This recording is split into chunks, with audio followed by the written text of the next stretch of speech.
Alice's Adventures in Wonderland by Carol Lewis. Chapter 1. Down the Rabbit Hole. Alice was beginning to get very tired of sitting by her sister on the bank, and of having nothing to do. Once or twice she had peeped into the book her sister was reading, but it had no pictures or conversations in it. And what is the use of a book, thought Alice, without pictures or conversation? So she was considering in her own mind, as well as she could, for the hot day made her feel very sleepy and stupid, whether the pleasure of making a daisy chain would be worth the trouble of getting up and picking the daisies. When suddenly a white rabbit with pink eyes ran close by her. There was nothing so very remarkable in that, nor did Alice think it so very much out of the way to hear the rabbit say to itself, "Oh dear, I shall be late." When she thought it over afterwards, it occurred to her that she ought to have wondered at this. But at the time it all seemed quite natural.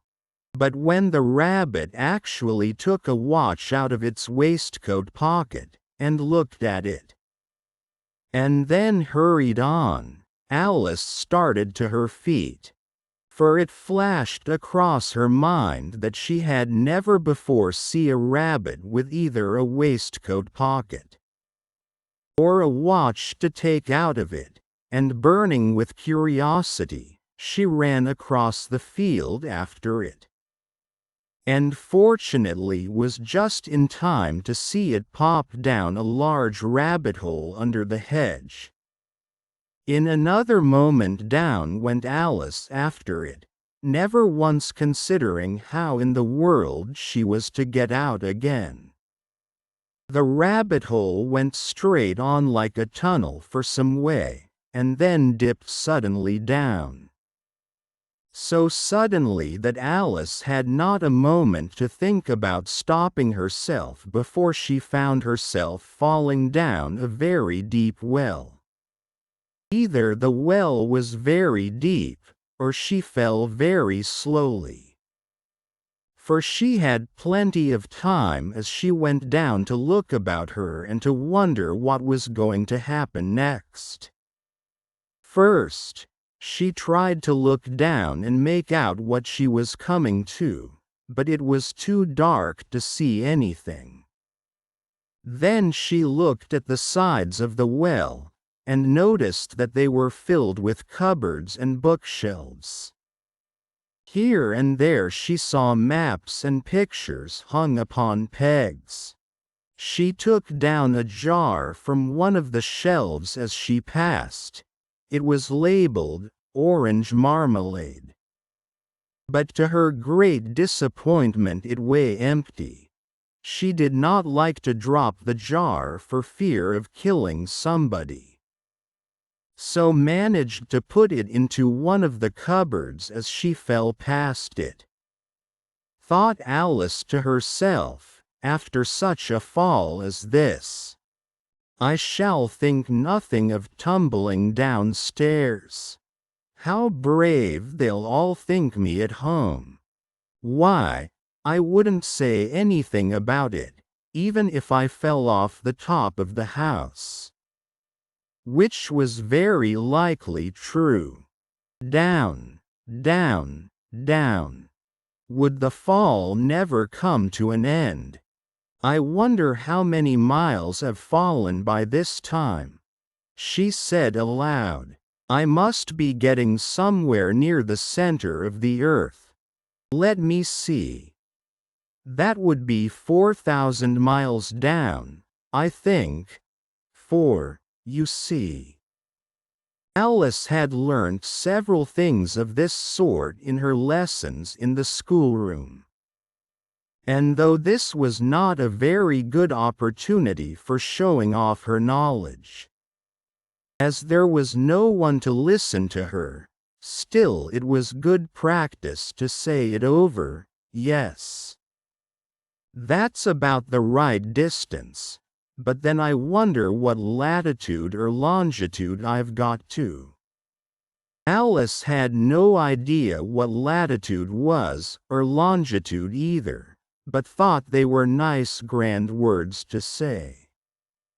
Presently she began again. I wonder if I shall fall right through the earth. How funny it'll seem to come out among the people that walk with their heads downward. The antipathies, I think.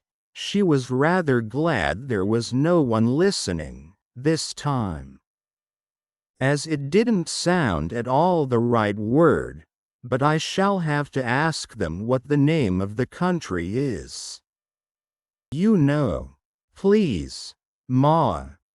Is this New Zealand or Australia? And she tried to curtsy as she spoke, fancy curtsying as you're falling through the air. Do you think you could manage it? And what an ignorant little girl she'll think me for asking. No, it'll never do to ask. Perhaps I shall see it written up somewhere. Single quote. Down, down, down.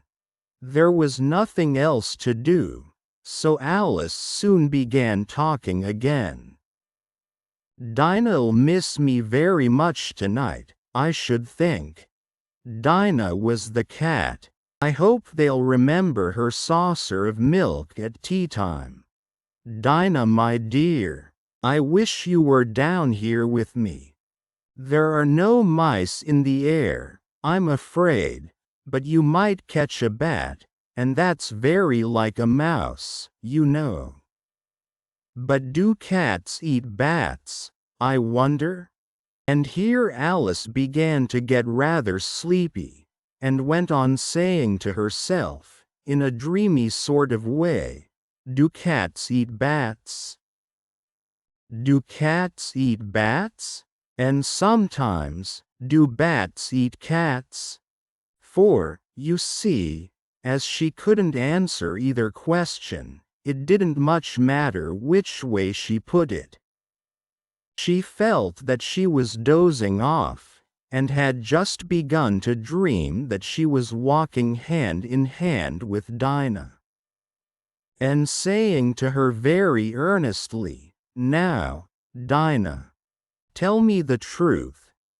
Did you ever eat a bat?" When suddenly, thump, down she came upon a heap of stick and dry leaves, and the fall was over. Alice was not a bit hurt, and she jumped up onto her feet in a moment. She looked up, but it was all dark overhead.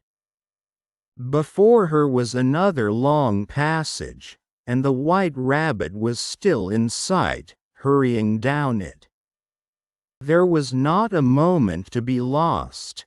Away went Alice like the wind, and was just in time to hear it say, as it turned a corner, "Oh, my ears and whiskers! How late it's getting!" She was close behind it when she turned to corner. But the rabbit was no longer to be seen. She found herself in a long, low hall, which was lit up by a row of lamps hanging from the roof. There were doors all round the hall, but they were all locked. And when Alice had been all the way down one side and up the other, trying every door, she walked sadly down the middle, wondering how she was ever to get out again.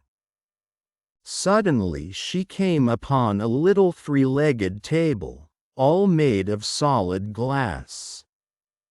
There was nothing on it except a tiny golden key, and Alice's first thought was that it might belong to one of the doors of the hall. But, alas!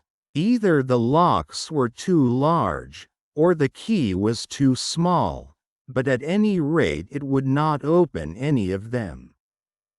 However, on the second time round, she came upon a low curtain she had not noticed before.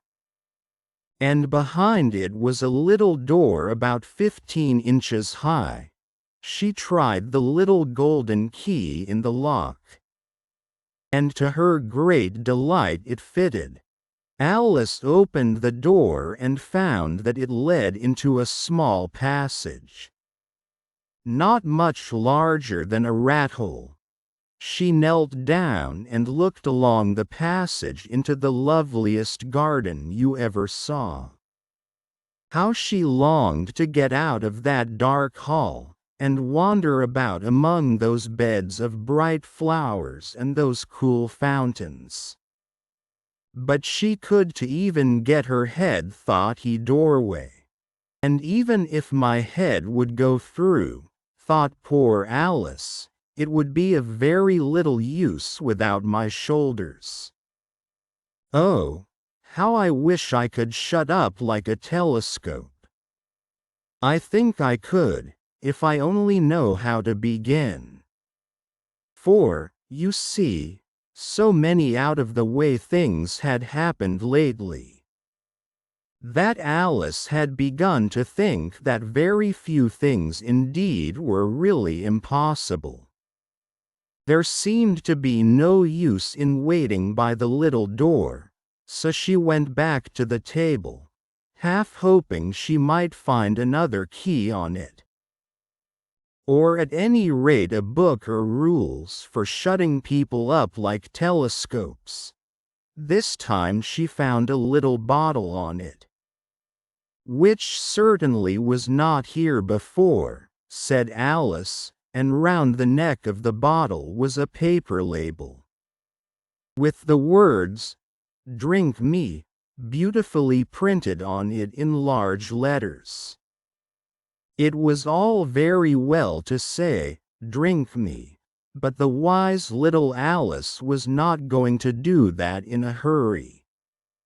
"No, I'll look first," she said, "and see whether it's marked poison or not," for she had read several nice little histories about children who had got burnt and eaten up by wild beasts and other unpleasant things, all because they would not remember the simple rules their friends had taught them, such as that a red-hot poker will burn you if you hold it too long, and that if you cut your finger very deeply with a knife, it usually bleeds, and she had never forgotten that, if you drink much from a bottle marked poison, it is almost certain to disagree with you, sooner or later. However, this bottle was not marked poison, so Alice ventured to taste it. And finding it very nice, it had, in fact, a sort of mixed flavor of cherry tart, custard, pineapple, roast turkey, toffee, and hot buttered toast. She very soon finished it off. "What a curious feeling," said Alice.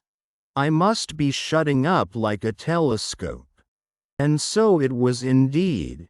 She was now only 10 inches high, and her face brightened up at the thought that she was now the right size for going through the little door into that lovely garden.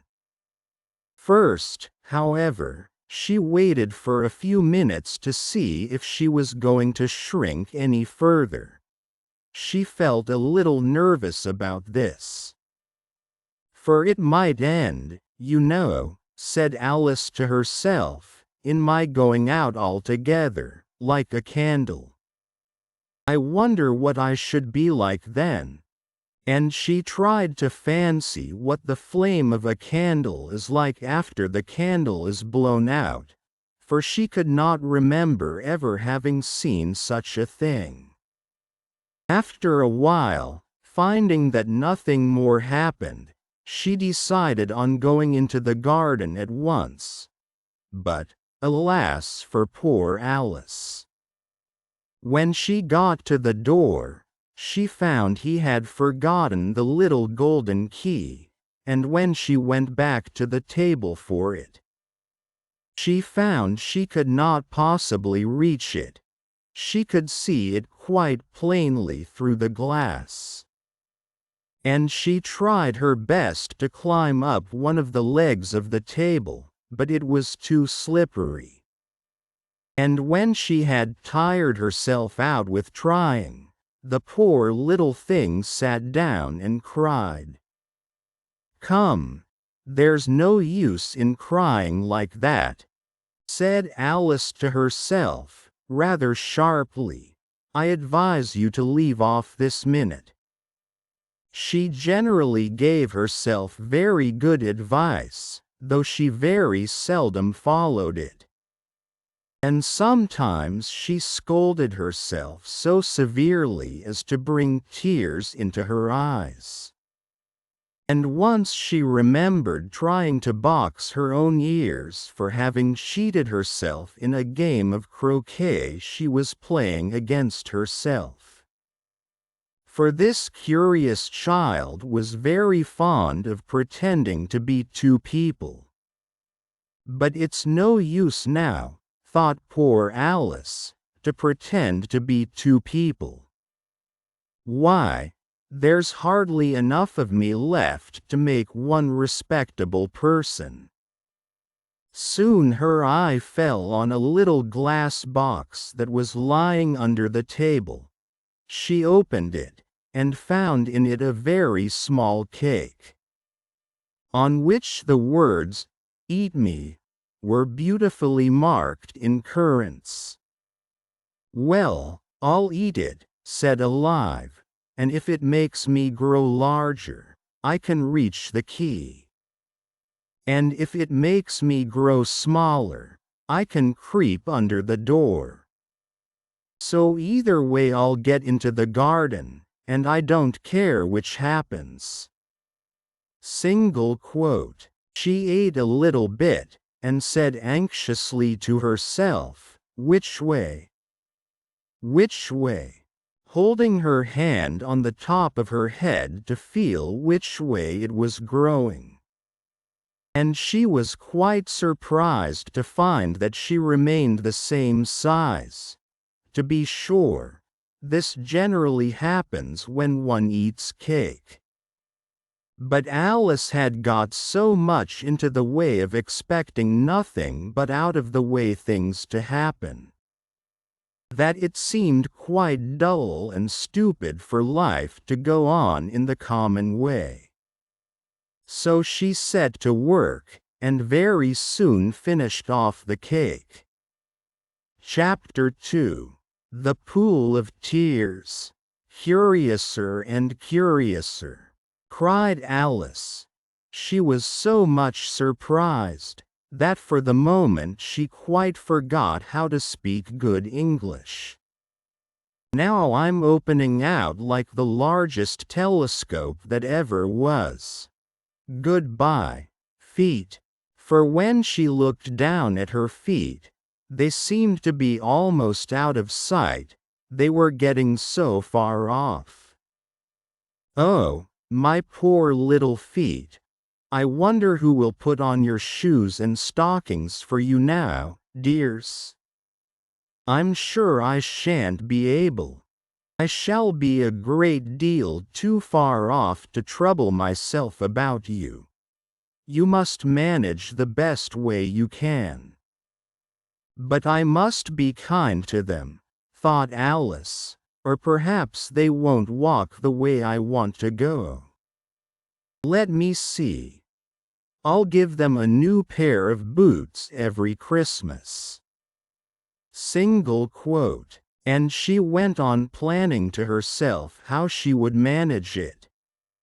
"They must go by the carrier," she thought, "and how funny it'll seem.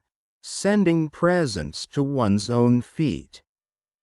And how odd the directions will look. Alice's right foot, ESQ.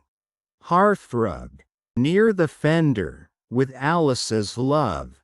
Oh dear, what nonsense I'm talking. Just then her head struck against the roof of the hall. In fact, she was now more than 9 feet high. And she at once took up the little golden key and hurried off to the garden door. Poor Alice! It was as much as she could do, lying down on one side, to look through into the garden with one eye. But to get through was more hopeless than ever. She sat down and began to cry again. "You ought to be ashamed of yourself," said Alice. "A great girl like you, she might well say this, to go on crying in this way. Stop this moment, I tell you." But she went on all the same, shedding gallons of tears, until there was a large pool all round her, about 4 inches deep and reaching half down the hall. After a time she heard a little pattering of feet in the distance, and she hastily dried her eyes to see what was coming. It was the White Rabbit returning, splendidly dressed. With a pair of white kid gloves in one hand and a large fan in the other. He came trotting along in a great hurry, muttering to himself as he came, "Oh, the Duchess, the Duchess! Won't she be savage if I've kept her waiting?" Alice felt so desperate that she was ready to ask help of anyone, so when the rabbit came near her, she began, in a low, timid voice, "If you please, sir." The rabbit started violently, dropped the white kid gloves and the fan, and scurried away into the darkness as hard as he could go. Alice took up the fan and gloves, and, as the hall was very hot, she kept fanning herself all the time she went on talking. "Dear, dear, how queer everything is today. And yesterday things went on just as usual. I wonder if I've been changed in the night? Let me think. Was I the same when I got up this morning? I almost think I can remember feeling a little different. But if I'm not the same, the next question is, who in the world am I? Ah, that's the great puzzle." And she began thinking over all the children she knew that were of the same age as herself, to see if she could have been changed for any of them. "I'm sure I'm not Ada," she said, "for her hair goes in such long ringlets, and mine doesn't go in ringlets at all. And I'm sure I can't be Mabel, for I know all sorts of things, and she, oh, she knows such a very little. Besides, she's she, and I'm I, and oh dear, how puzzling it all is. I'll try if I know all the things I used to know.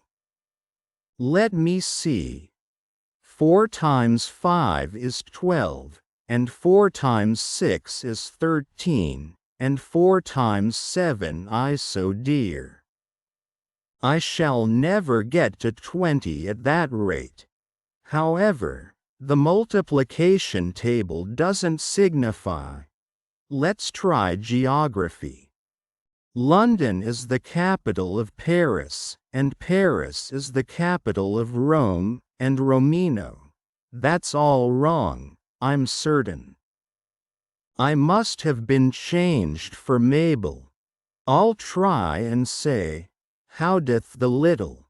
And she crossed her hands on her lap as if she were saying lessons, and began to repeat it. But her voice sounded hoarse and strange, and the words did not come the same as they used to do. How doth the little crocodile improve his shining tail, and pour the waters of the Nile on every golden scale? How cheerfully he seems to grin! How neatly spread his claws, and welcome little fishes in with gently smiling jaws. "I'm sure those are not the right words," said poor Alice. And her eyes filled with tears again as she went on. "I must be Mabel after all. And I shall have to go and live in that poky little house, and have next to no toys to play with. And oh, ever so many lessons to learn. No, I've made up my mind about it. If I'm Mabel, I'll stay down here. It'll be no use their putting their heads down and saying, 'Come up again, dear.' I shall only look up and say, 'Who am I then? Tell me that first, and then, if I like being that person, I'll come up. If not, I'll stay down here till I'm somebody else.'"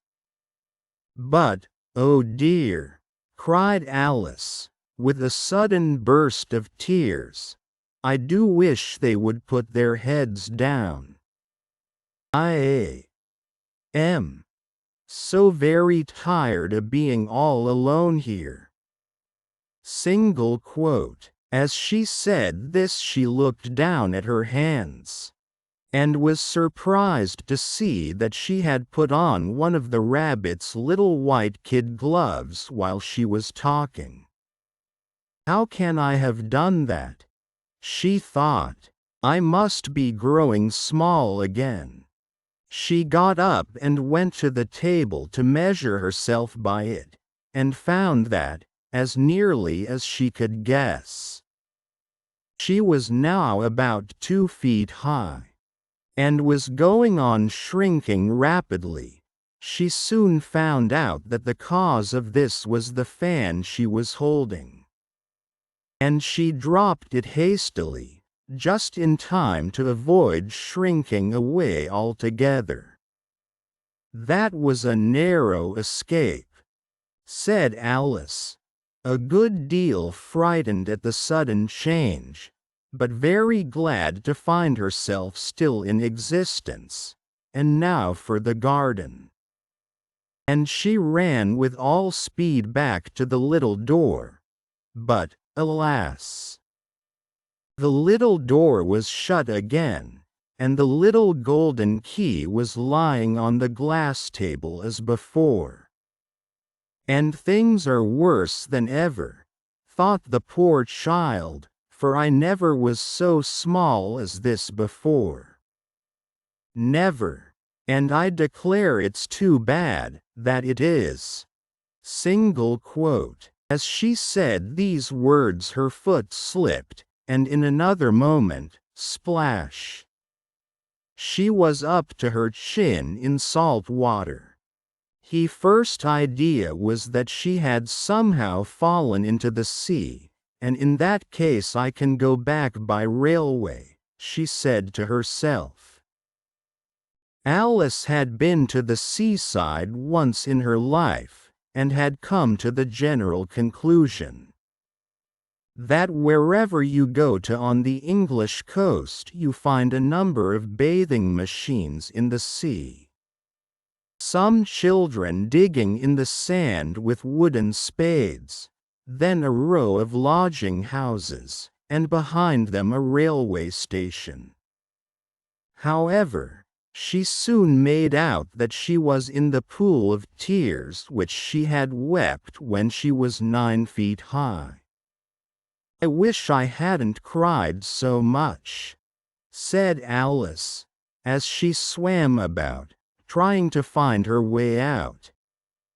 I shall be punished for it now, I suppose, by being drowned in my own tears. That will be a queer thing, to be sure. However, everything is queer today. Just then she heard something splashing about in the pool a little way off. And she swam nearer to make out what it was. At first she thought it must be a walrus or hippopotamus. But then she remembered how small she was now, and she soon made out that it was only a mouse that had slipped in like herself. Would it be of any use, now, thought Alice, to speak to this mouse? Everything is so out of the way down here, that I should think very likely it can talk. At any rate, there's no harm in trying. So she began. Oh mouse, do you know the way out of this pool? I am very tired of swimming about here, oh mouse. Alice thought this must be the right way of speaking to a mouse. She had never done such a thing before. But she remembered having seen in her brother's Latin grammar, a mouse of a mouse to a mousey a mouse oh mouse. The mouse looked at her rather inquisitively, and seemed to her to wink with one of its little eyes, but it said nothing. Perhaps it doesn't understand English, thought Alice. I dare say it's a French mouse, come over with William the Conqueror. For, with all her knowledge of history, Alice had no very clear notion how long ago anything had happened. So she began again. O est ma chat, which was the first sentence in her French lesson book. The mouse gave a sudden leap out of the water, and seemed to quiver all over with fright. Oh, I beg your pardon, cried Alice hastily, afraid that she had hurt the poor animal's feelings. I quite forgot you didn't like cats. Not like cats, cried the mouse, in a shrill, passionate voice. Would you like cats if you were me? Well, perhaps not, said Alice in a soothing tone. Don't be angry about it. And yet I wish I could show you our cat Dinah. I think you'd take a fancy to cats if you could only see her. She is such a dear quiet thing, Alice went on, half to herself. As she swam lazily about in the pool, and she sits purring so nicely by the fire, licking her paws and washing her face, and she is such a nice soft thing to nurse, and she's such a capital one for catching mice. I beg your pardon, cried Alice again, for this time the mouse was bristling all over, and she felt certain it must be really offended. We won't talk about her any more if you'd rather not. We indeed, cried the mouse, who was trembling down to the end of his tail. As if I would talk on such a subject. Our family always hated cats, nasty, low, vulgar things. Don't let me hear the name again. I won't indeed, said Alice, in a great hurry to change the subject of conversation. Are you fond of dogs? The mouse did not answer, so Alice went on eagerly. There is such a nice little dog near our house I should like to show you. A little bright-eyed terrier, you know, with such long curly brown hair. And it'll fetch things when you throw them, and it'll sit up and beg for its dinner. And all sorts of things. I can't remember half of the mond. It belongs to a farmer, you know. And he says it's so useful, it's worth £100. He says it kills all the rats, and oh dear, cried Alice in a sorrowful tone, I'm afraid I've offended it again. For the mouse was swimming away from her as hard as it could go, and making quite a commotion in the pool as it went. So she called softly after it, Mouse dear, do come back again, and we won't talk about cats or dogs either, if you don't like them.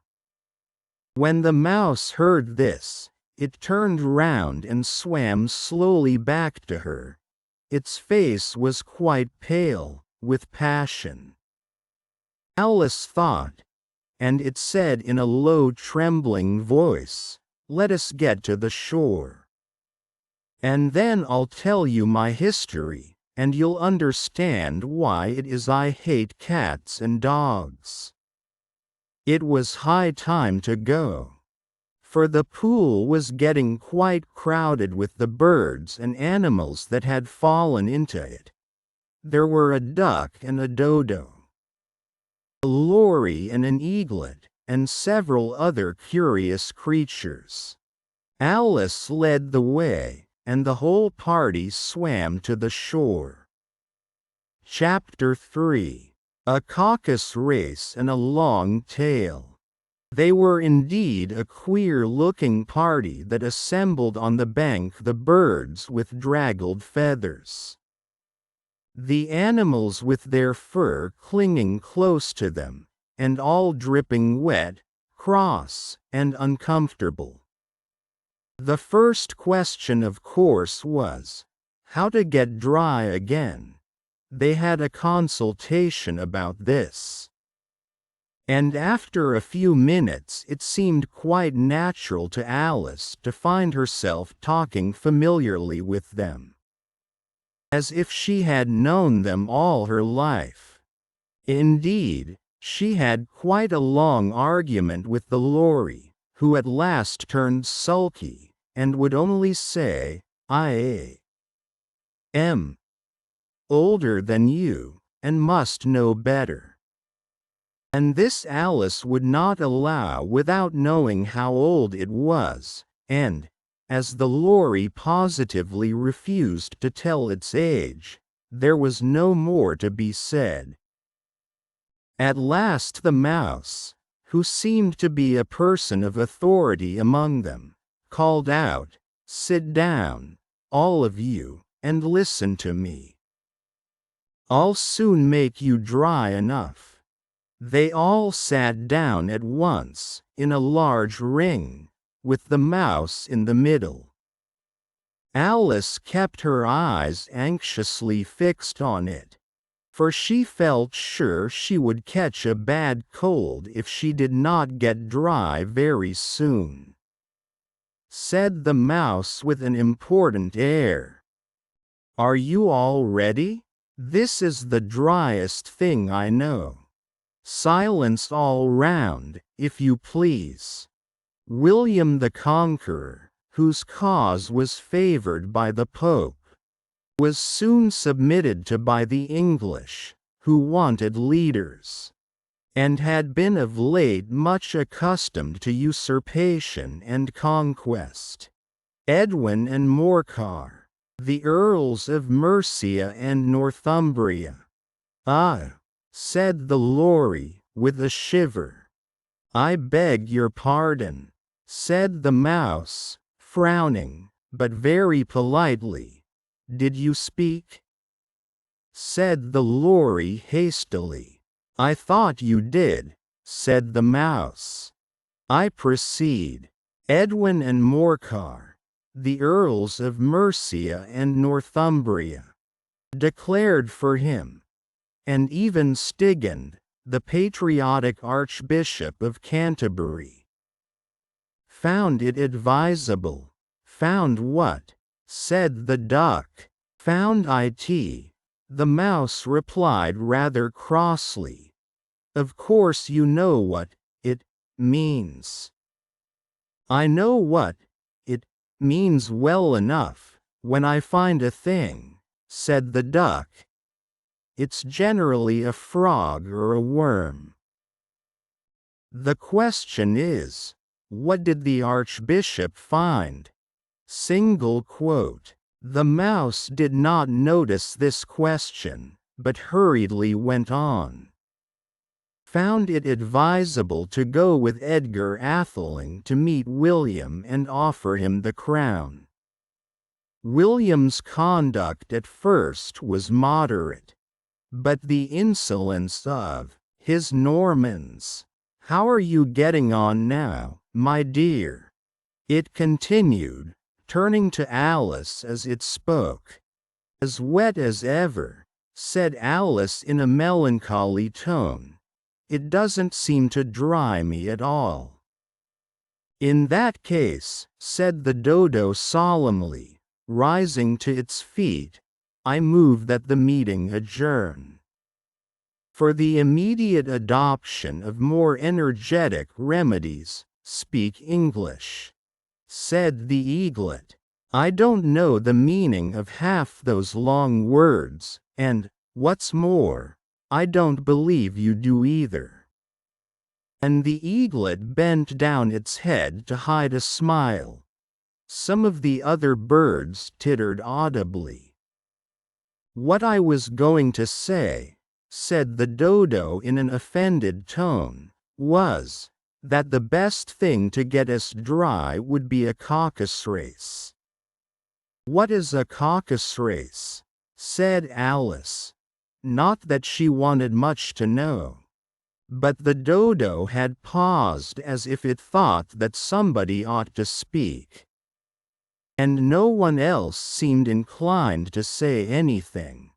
Why, said the dodo, the best way to explain it is to do it. And, as you might like to try the thing yourself, some winter day, I will tell you how the dodo managed it. First it marked out a racecourse, in a sort of circle. The exact shape doesn't matter, it said.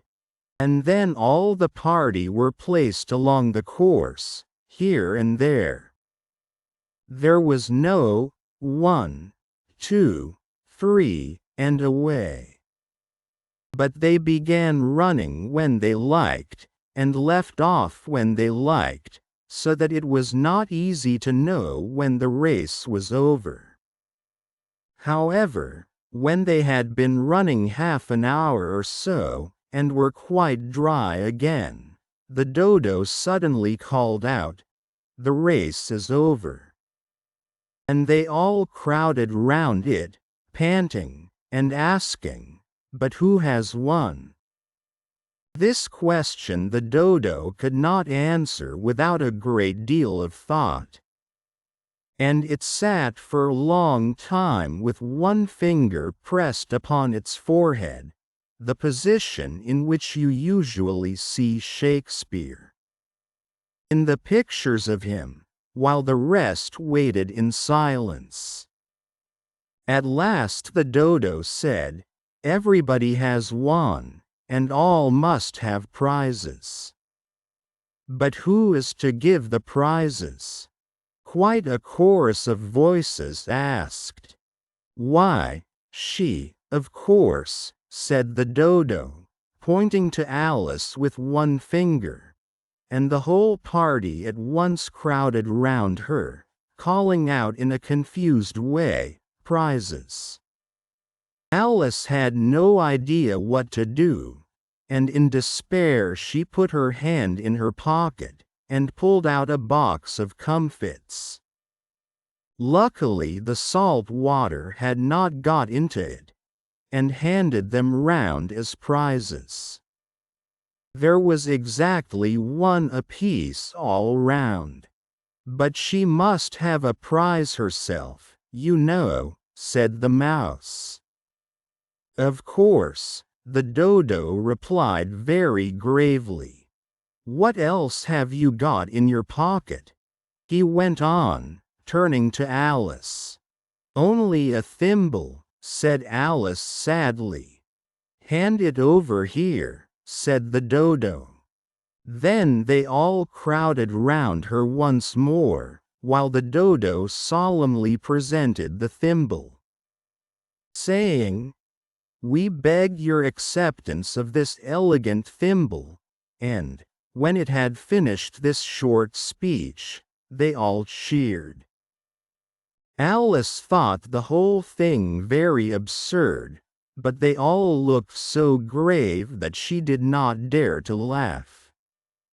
And, as she could not think of anything to say, she simply bowed, and took the thimble, looking as solemn as she could. The next thing was to eat the comfits. This caused some noise and confusion, as the large birds complained that they could not taste theirs, and the small ones choked and had to be patted on the back. However, it was over at last, and they sat down again in a ring, and begged the mouse to tell them something more. "You promised to tell me your history, you know," said Alice. "And why it is you hate C&D, she added in a whisper, half afraid that it would be offended again. "Mine is a long and a sad tale," said the mouse, turning to Alice and sighing. "It is a long tale, certainly," said Alice, looking down with wonder at the mouse's tail. "But why do you call it sad?" And she kept on puzzling about it while the mouse was speaking, so that her idea of the tale was something like this. Fury said to a mouse that he met in the house, "Let us both go to law. I will prosecute you. Come, I'll take no denial. We must have a trial, for really this morning I've nothing to do." Said the mouse to the cur, "Such a trial, dear sir, with no jury or judge, would be wasting our breath. I'll be judge, I'll be jury." Said cunning old Fury, "I'll try the whole cause, and condemn you to death." "You are not attending," said the mouse to Alice severely. "What are you thinking of?" "I beg your pardon," said Alice very humbly. "You had got to the fifth bend, I think?" "I had not," cried the mouse, sharply and very angrily. Said Alice, always ready to make herself useful, and looking anxiously about her. "Oh, do let me help to undo it." "I shall do nothing of the sort," said the mouse, getting up and walking away. "You insult me by talking such nonsense." "I didn't mean it," pleaded poor Alice. "But you're so easily offended, you know." Single quote. The mouse only growled in reply, "Please come back and finish your story." Alice called after it, and the others all joined in chorus, "Yes, please do." But the mouse only shook its head impatiently, and walked a little quicker. "What a pity it wouldn't stay," sighed the lorry, as soon as it was quite out of sight, and an old crab took the opportunity of saying to her daughter, "Ah, my dear, Let this be a lesson to you never to lose your temper. Hold your tongue, Ma, said the young crab, a little snappishly. You're enough to try the patience of an oyster. I wish I had our Dinah here, I know I do, said Alice aloud, addressing nobody in particular. She'd soon fetch it back. And who is Dinah, if I might venture to ask the question? Said the Lory. Alice replied eagerly, for she was always ready to talk about her pet. Dinah's our cat. And she's such a capital one for catching mice you can't think. And oh, I wish you could see her after the birds. Why, she'll eat a little bird as soon as look at it. This speech caused a remarkable sensation among the party. Some of the birds hurried off at once. One, the old magpie, began wrapping itself up very carefully, remarking, I really must be getting home. The night air doesn't suit my throat. And a canary called out in a trembling voice to its children, Come away, my dears. It's high time you were all in bed. On various pretexts they all moved off, and Alice was soon left alone. I wish I hadn't mentioned Dinah, she said to herself in a melancholy tone. Nobody seems to like her, down here, and I'm sure she's the best cat in the world. Oh, my dear Dinah, I wonder if I shall ever see you any more. And here poor Alice began to cry again, for she felt very lonely and low-spirited. In a little while, however, she again heard a little pattering of footsteps in the distance, and she looked up eagerly, half hoping that the mouse had changed his mind, and was coming back to finish his story. Chapter 4. The Rabbit Sends in a Little Bill. It was the White Rabbit, trotting slowly back again, and looking anxiously about as it went, as if it had lost something. And she heard it muttering to itself, The Duchess. The Duchess. Oh my dear paws. Oh my fur and whiskers. She'll get me executed, as sure as ferrets are ferrets. Where can I have dropped them, I wonder? Alice guessed in a moment that it was looking for the fan and the pair of white kid gloves, and she very good-naturedly began hunting about for them. But they were nowhere to be seen. Everything seemed to have changed since her swim in the pool. And the great hall, with the glass table and the little door, had vanished completely. Very soon the rabbit noticed Alice, as she went hunting about, and called out to her in an angry tone, Why, Mary Ann, what are you doing out here? Run home this moment, and fetch me a pair of gloves and a fan. Quick, now. And Alice was so much frightened that she ran off at once in the direction it pointed to, without trying to explain the mistake it had made. He took me for his housemaid, she said to herself as she ran. How surprised he'll be when he finds out who I am. But I'd better take him his fan and gloves, that is, if I can find them. As she said this, she came upon a neat little house, on the door of which was a bright brass plate with the name, W. Rabbit, engraved upon it. She went in without knocking, and hurried upstairs, in great fear lest she should meet the real Mary Ann, and be turned out of the house before she had found the fan and gloves.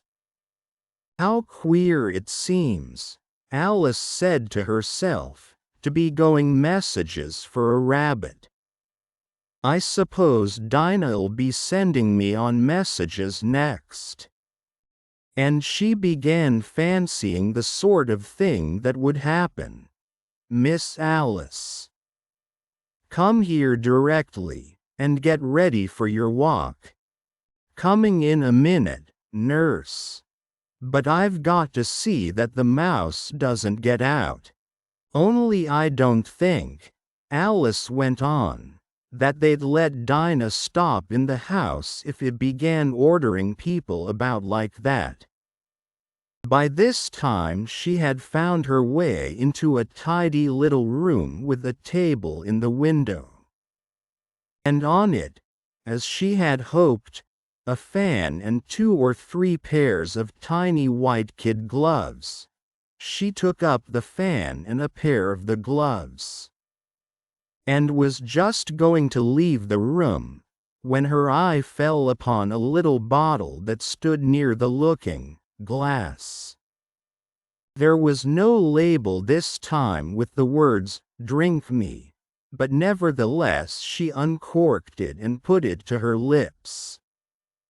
"I know something interesting is sure to happen," she said to herself, "whenever I eat or drink anything, so I'll just see what this bottle does. I do hope it'll make me grow large again, for really I'm quite tired of being such a tiny little thing." It did so indeed, and much sooner than she had expected.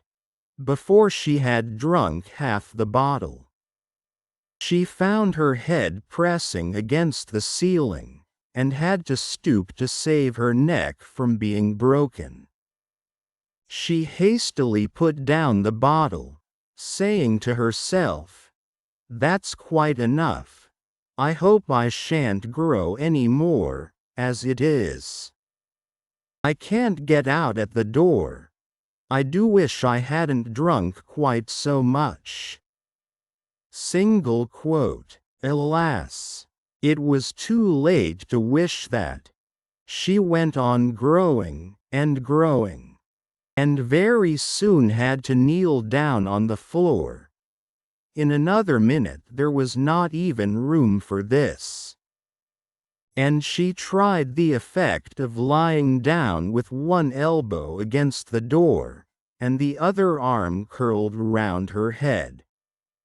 Still she went on growing, and, as a last resource, she put one arm out of the window, and one foot up the chimney, and said to herself, "Now I can do no more, whatever happens. What will become of me?" Luckily for Alice, the little magic bottle had now had its full effect, and she grew no larger. Still it was very uncomfortable, and, as there seemed to be no sort of chance of her ever getting out of the room again, no wonder she felt unhappy. It was much pleasanter at home, thought poor Alice, when one wasn't always growing larger and smaller, and being ordered about by mice and rabbits. "I almost wish I hadn't gone down that rabbit hole, and yet it's rather curious, you know, this sort of life. I do wonder what can have happened to me. When I used to read fairy tales, I fancied that kind of thing never happened, and now here I am, in the middle of one. There ought to be a book written about me, that there ought. And when I grow up, I'll write one, but I'm grown up now," she added in a sorrowful tone. At least there's no room to grow up anymore here. But then, thought Alice, shall I never get any older than I am now?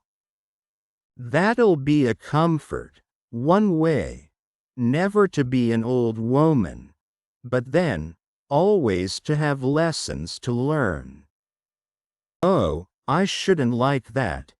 Oh, you foolish Alice. She answered herself. How can you learn lessons in here? Why, there's hardly room for you, and no room at all for any lesson books. And so she went on, taking first one side and then the other, and making quite a conversation of it altogether. But after a few minutes she heard a voice outside, and stopped to listen. Said the voice, "Fetch me my gloves this moment." Then came a little pattering of feet on the stairs. Alice knew it was the rabbit coming to look for her, and she trembled till she shook the house, quite forgetting that she was now about 1,000 times as large as the rabbit, and had no reason to be afraid of it. Presently the rabbit came up to the door, and tried to open it. But, as the door opened inwards, and Alice's elbow was pressed hard against it, that attempt proved a failure. Alice heard it say to itself, "Then I'll go round and get in at the window." "That you won't," thought Alice, and, after waiting till she fancied she heard the rabbit just under the window, she suddenly spread out her hand, and made a snatch in the air. She did not get hold of anything, but she heard a little shriek and a fall, and a crash of broken glass, from which she concluded that it was just possible it had fallen into a cucumber frame, or something of the sort. Next came an angry voice, the rabbit's, "Pat, where are you?" And then a voice she had never heard before, "Sure then I'm here." "Digging for apples, honor." "Digging for apples, indeed," said the rabbit angrily. "Come and help me out of this." Sounds of more broken glass. "Now tell me, Pat, what's that in the window?" "Sure, it's an arm, honor." He pronounced it, "arum." "An arm, you goose. Who ever saw one that size? Why, it fills the whole window." "Sure, it does, honor. But it's an arm for all that." "Well, it's got no business there, at any rate. Go and take it away." Single quote. There was a long silence after this, and Alice could only hear whispers now and then, such as, "Sure, I don't like it, honor, at all, at all." "Do as I tell you, you coward." And at last she spread out her hand again, and made another snatch in the air. This time there were 2 little shrieks, and more sounds of broken glass. "What a number of cucumber frames there must be," thought Alice. "I wonder what they'll do next. As for pulling me out of the window, I only wish they could. I'm sure I don't want to stay in here any longer." She waited for some time without hearing anything more. At last came a rumbling of little cartwheels, and the sound of a good many voices all talking together. She made out the words, "Where's the other ladder?" Why, I hadn't to bring but one. Bill's got the other. Bill. Fetch it here, lad. Here. Put 'em up at this corner. No. Tie 'em together first. They don't reach half high enough yet. Oh. They'll do well enough. Don't be particular. Here, Bill. Catch hold of this rope. Will the roof bear? Mind that loose slate. Oh, it's coming down. Heads below. A loud crash. Now, who did that? It was Bill, I fancy. Who's to go down the chimney? Nay, I shan't. You do it. That I won't, then. Bill's to go down. Here, Bill. The master says you're to go down the chimney.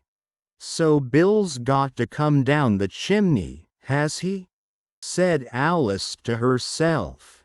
Shy, they seem to put everything upon Bill. I wouldn't be in Bill's place for a good deal. This fireplace is narrow, to be sure, but I think I can kick a little. She drew her foot as far down the chimney as she could, and waited till she heard a little animal. She couldn't guess of what sort it was, scratching and scrambling about in the chimney close above her. Then, saying to herself, "This is Bill," she gave one sharp kick, and waited to see what would happen next. The first thing she heard was a general chorus of, "There goes Bill." Then the rabbit's voice along, "Catch him, you by the hedge." Then silence, and then another confusion of voices. "Hold up his head, brandy now. Don't choke him. How was it, old fellow? What happened to you? Tell us all about it." Last came a little feeble, squeaking voice. "That's Bill," thought Alice. "Well, I hardly know. No more, thank ye. I'm better now, but I'm a deal too flustered to tell you. All I know is, something comes at me like a jack-in-the-box, and up I goes like a skyrocket." "So you did, old fellow," said the others. "We must burn the house down," said the rabbit's voice, and Alice called out as loud as she could, "If you do, I'll set Dinah at you." Single quote. There was a dead silence instantly, and Alice thought to herself, "I wonder what they will do next. If they had any sense, they'd take the roof off." After a minute or two, they began moving about again, and Alice heard the rabbit say, "A barrowful will do, to begin with." A barrowful of what? Thought Alice. But she had not long to doubt, for the next moment a shower of little pebbles came rattling in at the window, and some of them hit her in the face. "I'll put a stop to this," she said to herself, and shouted out, "You'd better not do that again." Which produced another dead silence.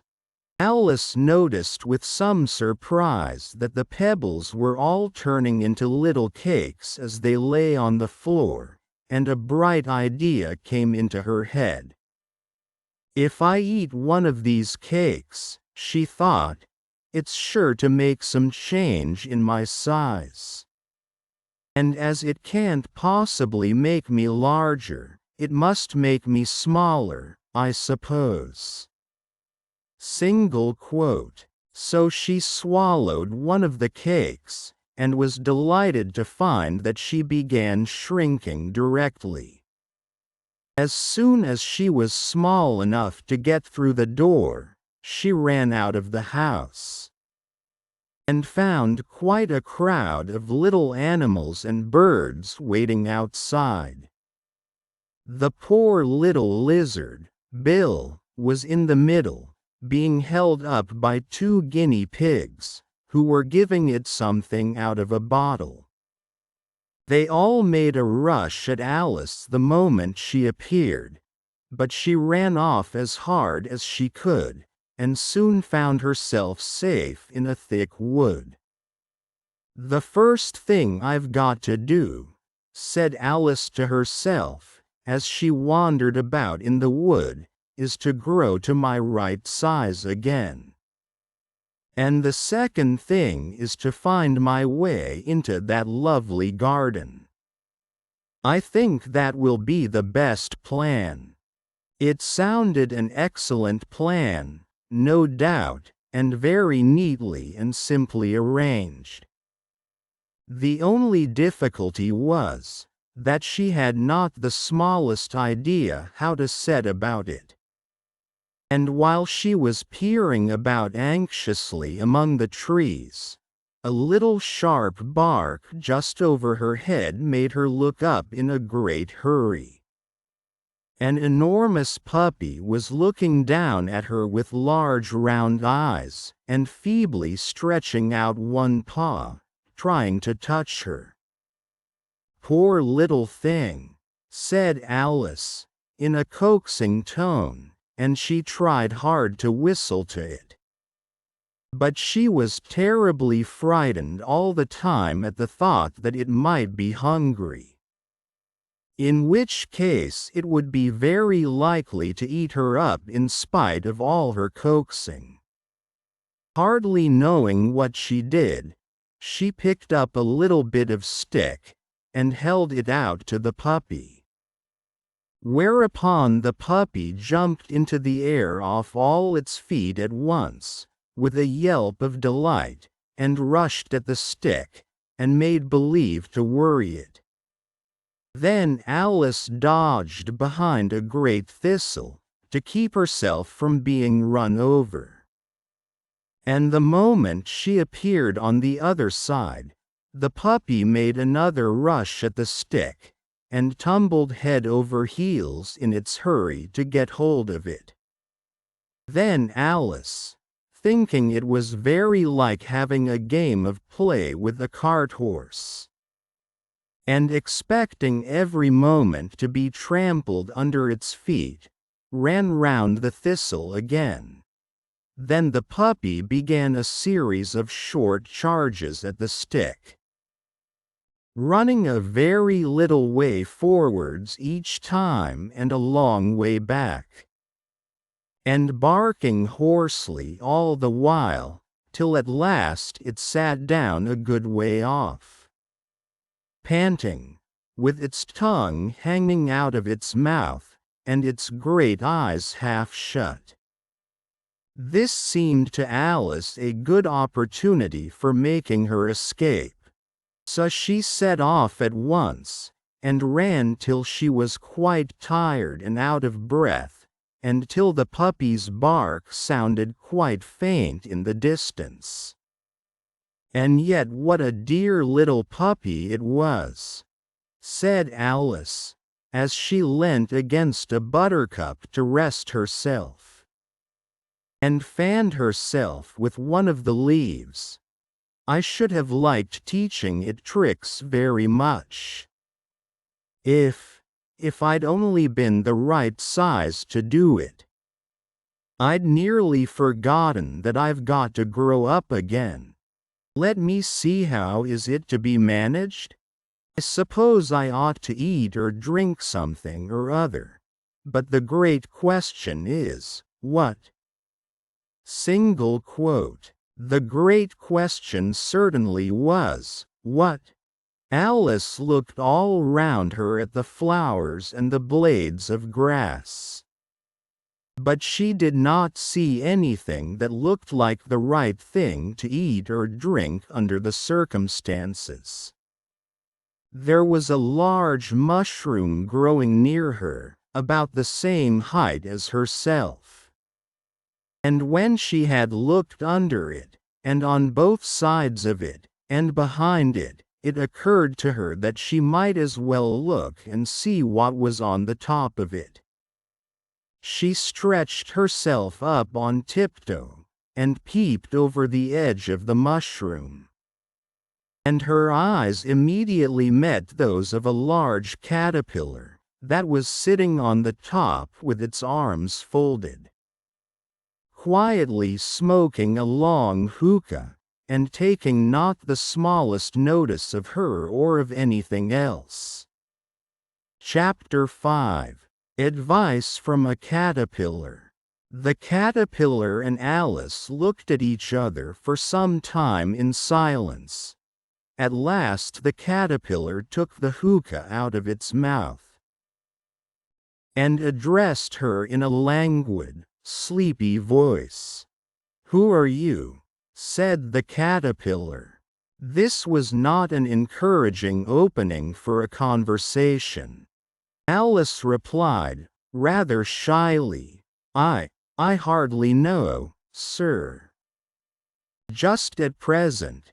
At least I know who I was when I got up this morning. But I think I must have been changed several times since then." "What do you mean by that?" said the caterpillar sternly. "Explain yourself." "I can't explain myself, I'm afraid, sir," said Alice, "because I'm not myself, you see." "I don't see," said the caterpillar. "I'm afraid I can't put it more clearly," Alice replied very politely, "for I can't understand it myself to begin with. And being so many different sizes in a day is very confusing." "It isn't," said the caterpillar. "Well, perhaps you haven't found it so yet," said Alice. "But when you have to turn into a chrysalis, you will someday. You know, and then after that into a butterfly, I should think you'll feel it a little queer." "Won't you?" "Not a bit," said the caterpillar. "Well, perhaps your feelings may be different," said Alice. "All I know is, it would feel very queer to me," said the caterpillar contemptuously. "Who are you?" Single quote, which brought them back again to the beginning of the conversation. Alice felt a little irritated at the caterpillars making such very short remarks. And she drew herself up and said, very gravely, "I think you ought to tell me who you are, first," said the caterpillar. Here was another puzzling question. And as Alice could not think of any good reason, and as the caterpillar seemed to be in a very unpleasant state of mind, she turned away. "Come back," the caterpillar called after her. "I've something important to say." This sounded promising. Certainly. Alice turned and came back again. "Keep your temper," said the caterpillar. "Is that all?" said Alice, swallowing down her anger as well as she could. "No," said the caterpillar. Alice thought she might as well wait, as she had nothing else to do, and perhaps after all it might tell her something worth hearing. For some minutes it puffed away without speaking, but at last it unfolded its arms, took the hookah out of its mouth again, and said, "So you think you're changed, do you?" "I'm afraid I am, sir," said Alice. "I can't remember things as I used to, and I don't keep the same size for 10 minutes together." Can't remember what things? Said the caterpillar. Well, I've tried to say, how doth the little busy bee, but it all came different. Alice replied in a very melancholy voice. Repeat, you are old, Father William, said the caterpillar. Alice folded her hands, and began. You are old, Father William, the young man said, and your hair has become very white. And yet you incessantly stand on your head. Do you think, at your age, it is right? Single quote. In my youth, Father William replied to his son, I feared it might injure the brain. But, now that I'm perfectly sure I have none, why, I do it again and again. Single quote. You are old, said the youth, as I mentioned before, and have grown most uncommonly fat. Yet you turned a back somersault in at the door. Pray, what is the reason of that? Single quote. In my youth, said the sage, as he shook his grey locks, I kept all my limbs very supple. By the use of this ointment 1 shilling the box. Allow me to sell you a couple? You are old, said the youth, and your jaws are too weak for anything tougher than suet. Yet you finished the goose, with the bones and the beak. Pray how did you manage to do it? Single quote. In my youth, said his father, I took to the law, and argued each case with my wife. And the muscular strength, which it gave to my jaw, has lasted the rest of my life. Single quote. You are old, said the youth, one would hardly suppose that your eye was as steady as ever. Yet you balanced an eel on the end of your nose. What made you so awfully clever? I have answered 3 questions, and that is enough. Said his father, don't give yourself airs. Do you think I can listen all day to such stuff? Be off, or I'll kick you downstairs. Single quote. That is not said right, said the caterpillar. Not quite right, I'm afraid, said Alice, timidly. Some of the words have got altered. It is wrong from beginning to end, said the caterpillar decidedly, and there was silence for some minutes. The caterpillar was the first to speak. What size do you want to be? Oh, I'm not particular as to size, Alice hastily replied. Only one doesn't like changing so often, you know. I don't know, said the caterpillar. Alice said nothing. She had never been so much contradicted in her life before, and she felt that she was losing her temper. Are you content now? Said the caterpillar. Well, I should like to be a little larger, sir, if you wouldn't mind, said Alice. 3 inches is such a wretched height to be. It is a very good height indeed, said the caterpillar angrily, rearing itself upright as it spoke. It was exactly 3 inches high. But I'm not used to it, pleaded poor Alice in a piteous tone. And she thought of herself, I wish the creatures wouldn't be so easily offended. You'll get used to it in time, said the caterpillar, and it put the hookah into its mouth and began smoking again.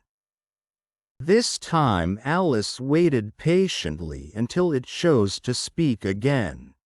In a minute or two the caterpillar took the hookah out of its mouth and yawned once or twice, and shook itself. Then it got down off the mushroom, and crawled away in the grass, merely remarking as it went, "One side will make you grow taller, and the other side will make you grow shorter." One side of what? The other side of what? Thought Alice to herself. Of the mushroom, said the caterpillar, just as if she had asked it aloud, and in another moment it was out of sight. Alice remained looking thoughtfully at the mushroom for a minute, trying to make out which were the two sides of it. And as it was perfectly round, she found this a very difficult question. However, at last she stretched her arms round it as far as they would go, and broke off a bit of the edge with each hand. "And now which is which?" she said to herself, and nibbled a little of the right-hand bit to try the effect. The next moment she felt a violent blow underneath her chin. It had struck her foot. She was a good deal frightened by this very sudden change, but she felt that there was no time to be lost, as she was shrinking rapidly. So she set to work at once to eat some of the other bit. Her chin was pressed so closely against her foot that there was hardly room to open her mouth. But she did it at last, and managed to swallow a morsel of the left-hand bit. "Come, my head's free at last," said Alice in a tone of delight, which changed into alarm in another moment. When she found that her shoulders were nowhere to be found, all she could see, when she looked down, was an immense length of neck, which seemed to rise like a stalk out of a sea of green leaves that lay far below her. "What can all that green stuff be?" said Alice. "And where have my shoulders got to? And oh, my poor hands, how is it I can't see you?" She was moving them about as she spoke, but no result seemed to follow, except a little shaking among the distant green leaves. As there seemed to be no chance of getting her hands up to her head, she tried to get her head down to them, and was delighted to find that her neck would bend about easily in any direction, like a serpent. She had just succeeded in curving it down into a graceful zigzag, and was going to dive in among the leaves, which she found to be nothing but the tops of the trees under which she had been wandering, when a sharp hiss made her draw back in a hurry. A large pigeon had flown into her face, and was beating her violently with its wings. Screamed the pigeon. "I'm not a serpent," said Alice indignantly.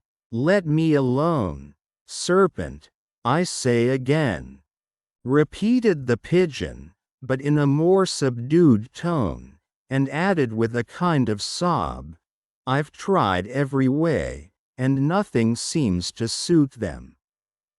"I haven't the least idea what you're talking about," said Alice. "I've tried the roots of trees, and I've tried banks, and I've tried hedges," the pigeon went on, without attending to her.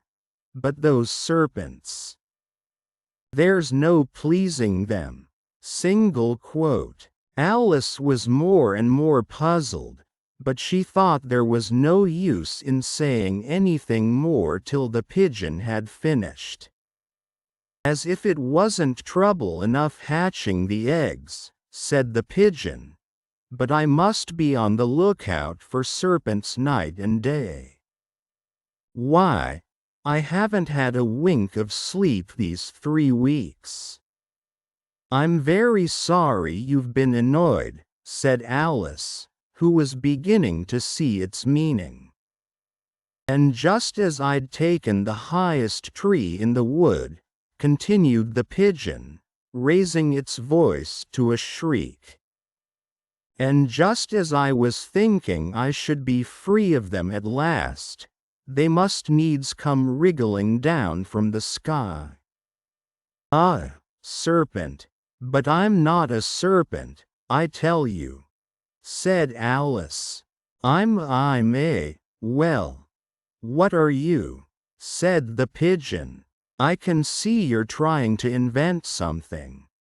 "I'm a little girl," said Alice, rather doubtfully, as she remembered the number of changes she had gone through that day. "A likely story indeed," said the pigeon in a tone of the deepest contempt. "I've seen a good many little girls in my time, but never one with such a neck as that. You're a serpent, and there's no use denying it. I suppose you'll be telling me next that you never tasted an egg." "I have tasted eggs, certainly," said Alice, who was a very truthful child. "But little girls eat eggs quite as much as serpents do, you know."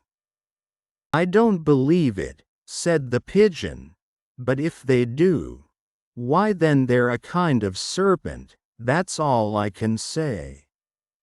This was such a new idea to Alice, that she was quite silent for a minute or two, which gave the pigeon the opportunity of adding, "You're looking for eggs, I know that well enough.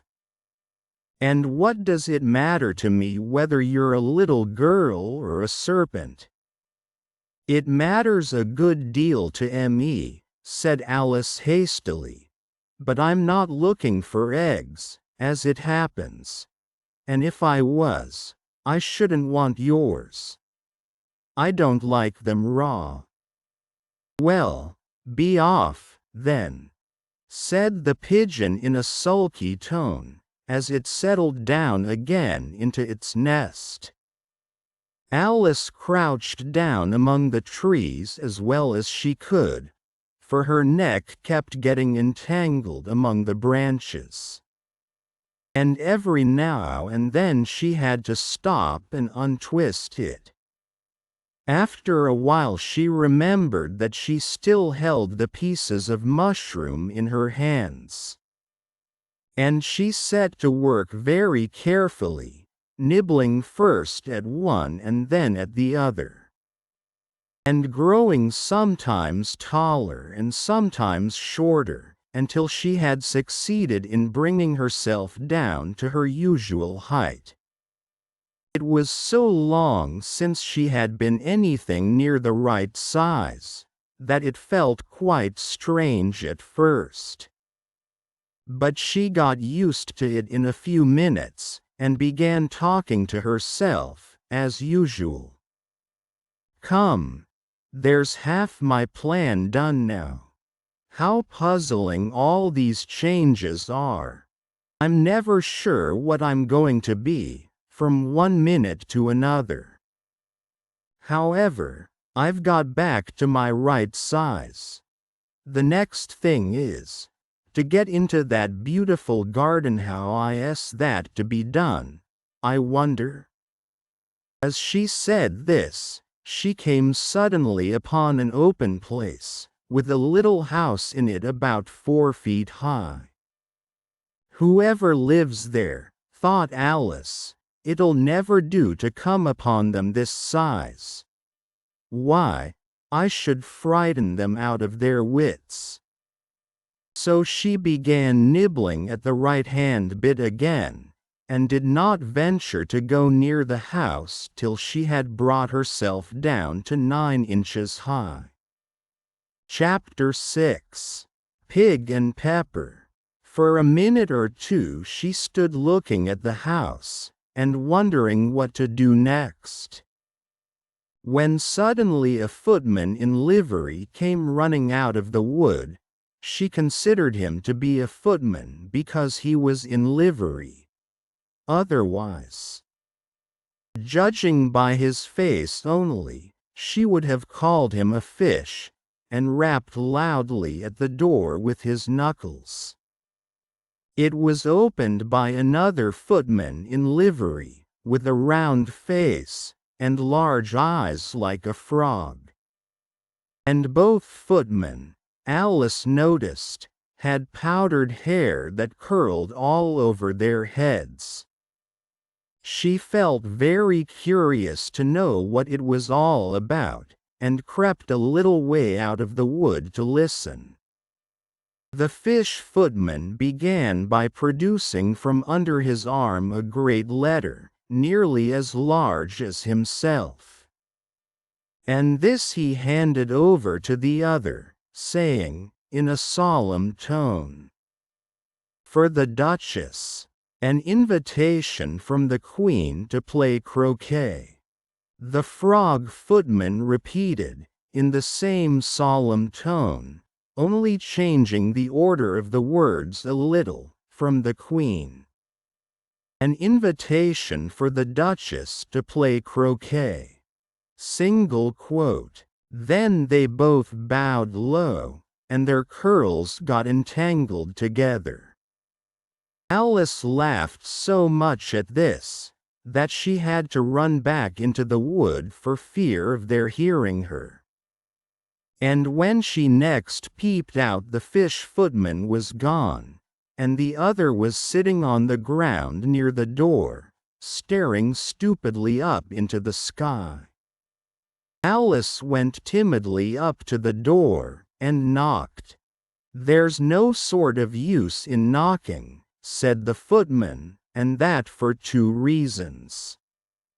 First, because I'm on the same side of the door as you are. Secondly, because they're making such a noise inside, no one could possibly hear you." And certainly there was a most extraordinary noise going on within, a constant howling and sneezing, and every now and then a great crash, as if a dish or kettle had been broken to pieces. "Please, then," said Alice, "how am I to get in?" "There might be some sense in your knocking," the footman went on without attending to her, "if we had the door between us. For instance, if you were inside, you might knock, and I could let you out, you know." He was looking up into the sky all the time he was speaking, and this Alice thought decidedly uncivil. "But perhaps he can't help it," she said to herself. "His eyes are so very nearly at the top of his head. But at any rate he might answer questions. How am I to get in?" She repeated, aloud. "I shall sit here," the footman remarked, "till tomorrow." At this moment the door of the house opened, and a large plate came skimming out, straight at the footman's head. It just grazed his nose, and broke to pieces against one of the trees behind him. Or next day, maybe, the footman continued in the same tone, exactly as if nothing had happened. "How am I to get in?" asked Alice again, in a louder tone. "Are you to get in at all?" said the footman. That's the first question, you know. Single quote. It was, no doubt. Only Alice did not like to be told so. It's really dreadful, she muttered to herself, the way all the creatures argue. It's enough to drive one crazy. Single quote. The footman seemed to think this a good opportunity for repeating his remark, with variations. I shall sit here, he said, on and off, for days and days. But what am I to do? Said Alice. Anything you like, said the footman, and began whistling. Oh, there's no use in talking to him, said Alice desperately. He's perfectly idiotic. And she opened the door and went in. The door led right into a large kitchen, which was full of smoke from one end to the other. The Duchess was sitting on a three-legged stool in the middle, nursing a baby. The cook was leaning over the fire, stirring a large cauldron which seemed to be full of soup. There's certainly too much pepper in that soup, Alice said to herself, as well as she could for sneezing. There was certainly too much of it in the air. Even the Duchess sneezed occasionally, and as for the baby, it was sneezing and howling alternately without a moment's pause. The only things in the kitchen that did not sneeze were the cook and a large cat which was sitting on the hearth and grinning from ear to ear. Please would you tell me, said Alice, a little timidly. For she was not quite sure whether it was good manners for her to speak first. Why your cat grins like that? It's a Cheshire cat, said the Duchess, and that's why. She said the last word with such sudden violence that Alice quite jumped. But she saw in another moment that it was addressed to the baby, and not to her. So she took courage, and went on again. I didn't know that Cheshire cats always grinned. In fact, I didn't know that cats could grin. They all can, said the Duchess, and most of 'em do. I don't know of any that do, Alice said very politely, feeling quite pleased to have got into a conversation. You don't know much, said the Duchess, and that's a fact. Single quote. Alice did not at all like the tone of this remark, and thought it would be as well to introduce some other subject of conversation. While she was trying to fix on one, the cook took the cauldron of soup off the fire, and at once set to work throwing everything within her reach at the Duchess and the baby. The fire irons came first. Then followed a shower of saucepans, plates, and dishes. The Duchess took no notice of them even when they hit her. And the baby was howling so much already, that it was quite impossible to say whether the blows hurt it or not. Oh, please mind what you're doing, cried Alice, jumping up and down in an agony of terror. Oh, there goes his precious nose, as an unusually large saucepan flew close by it, and very nearly carried it off. If everybody minded their own business, the Duchess said in a hoarse growl, the world would go round a deal faster than it does. Which would not be an advantage, said Alice, who felt very glad to get an opportunity of showing off a little of her knowledge. Just think of what work it would make with the day and night. You see, the Earth takes 24 hours to turn round on its axis. Talking of axes, said the Duchess, chop off her head. Alice glanced rather anxiously at the cook, to see if she meant to take the hint.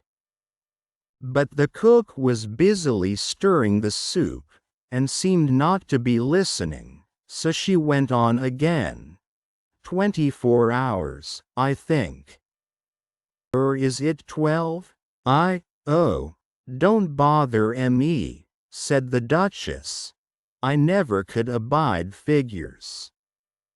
And with that she began nursing her child again, singing a sort of lullaby to it as she did so, and giving it a violent shake at the end of every line.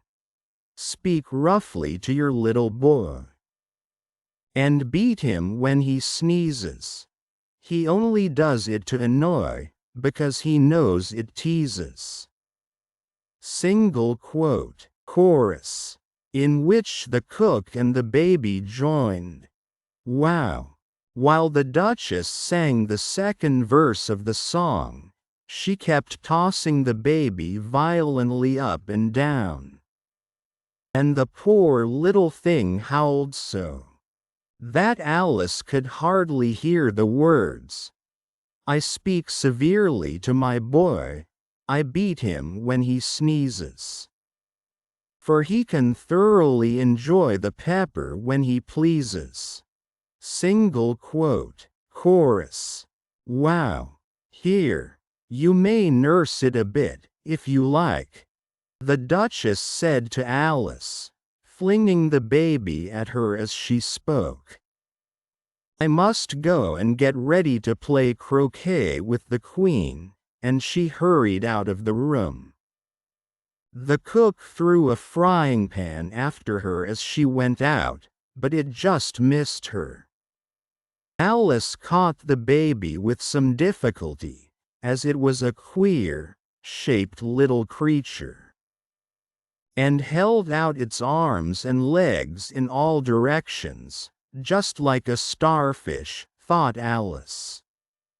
The poor little thing was snorting like a steam engine when she caught it, and kept doubling itself up and straightening itself out again, so that altogether, for the first minute or two, it was as much as she could do to hold it.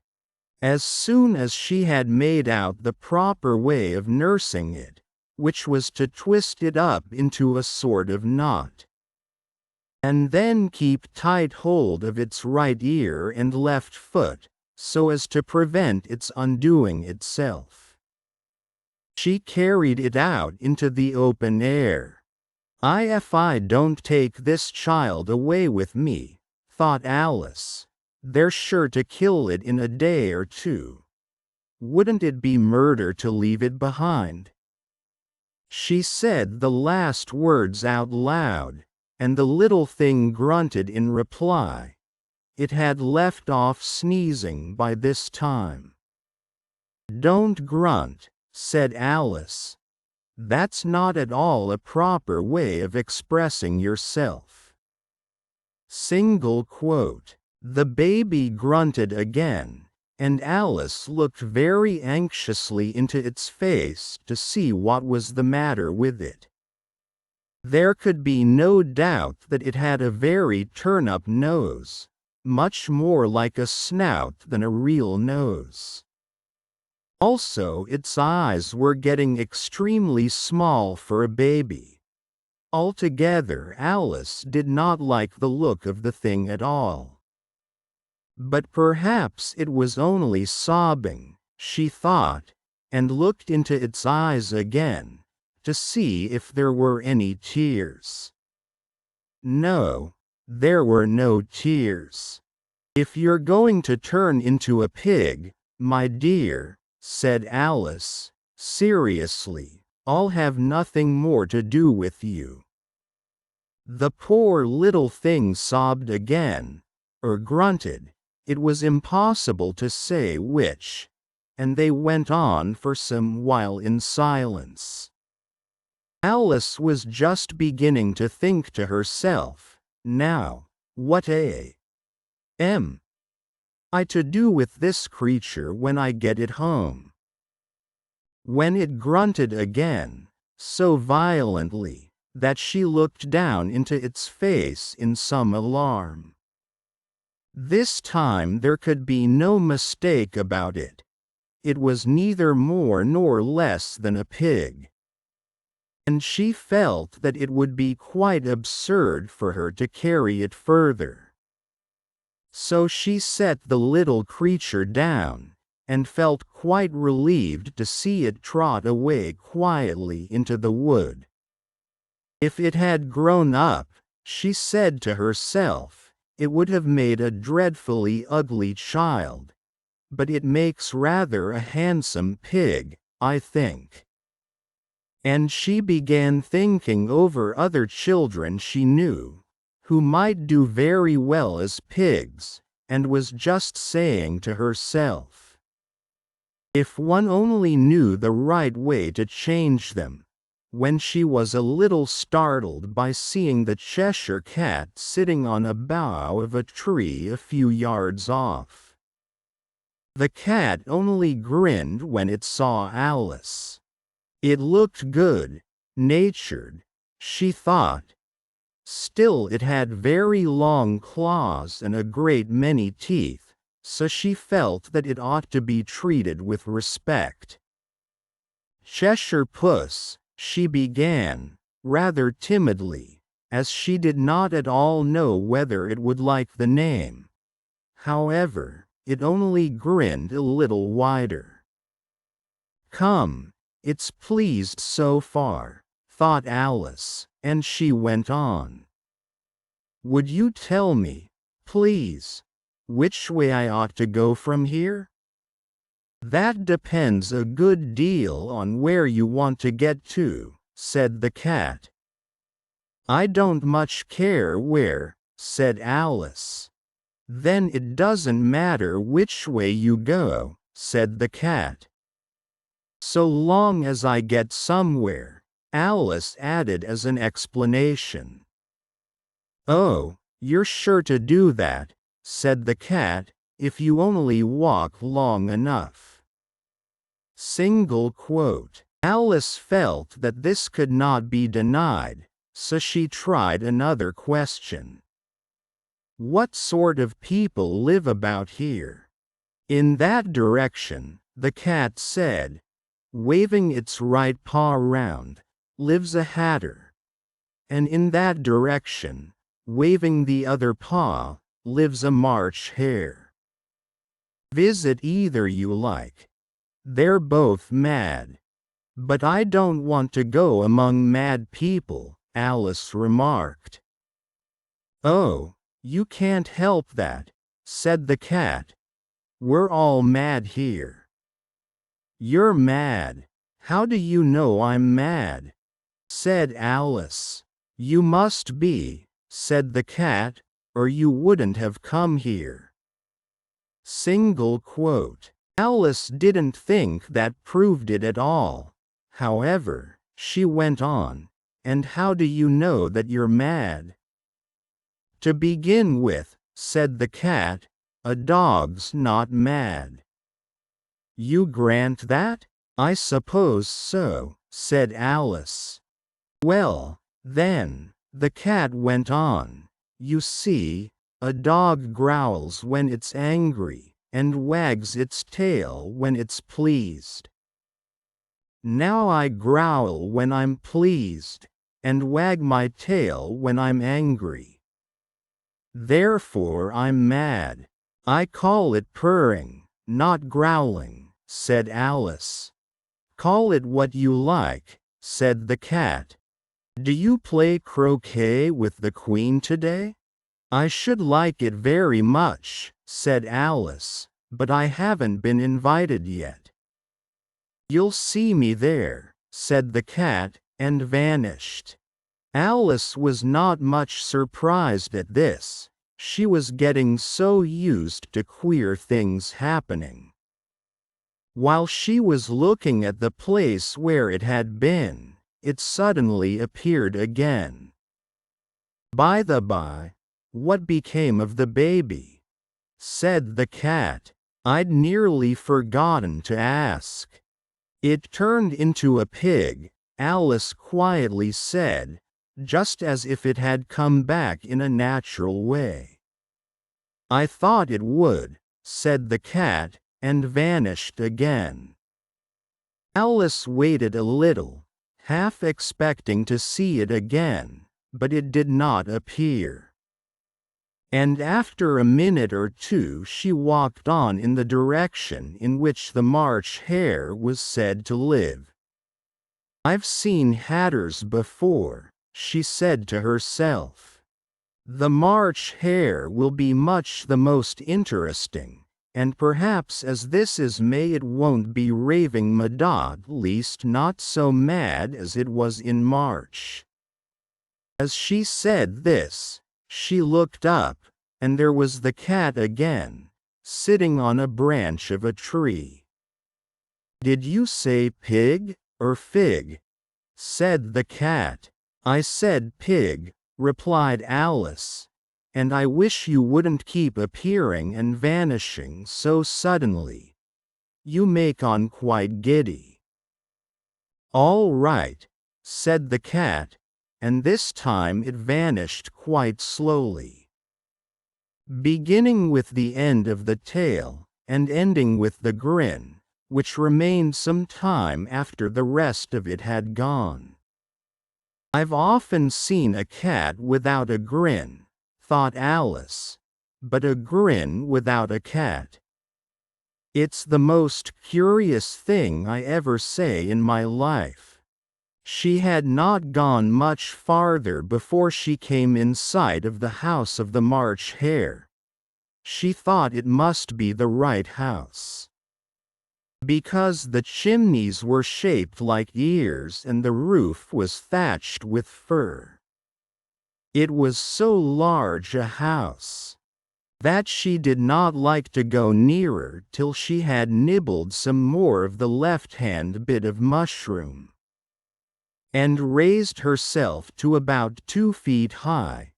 Even then she walked up towards it rather timidly, saying to herself, "Suppose it should be raving mad after all. I almost wish I'd gone to see the Hatter instead." Chapter 7. A Mad Tea Party.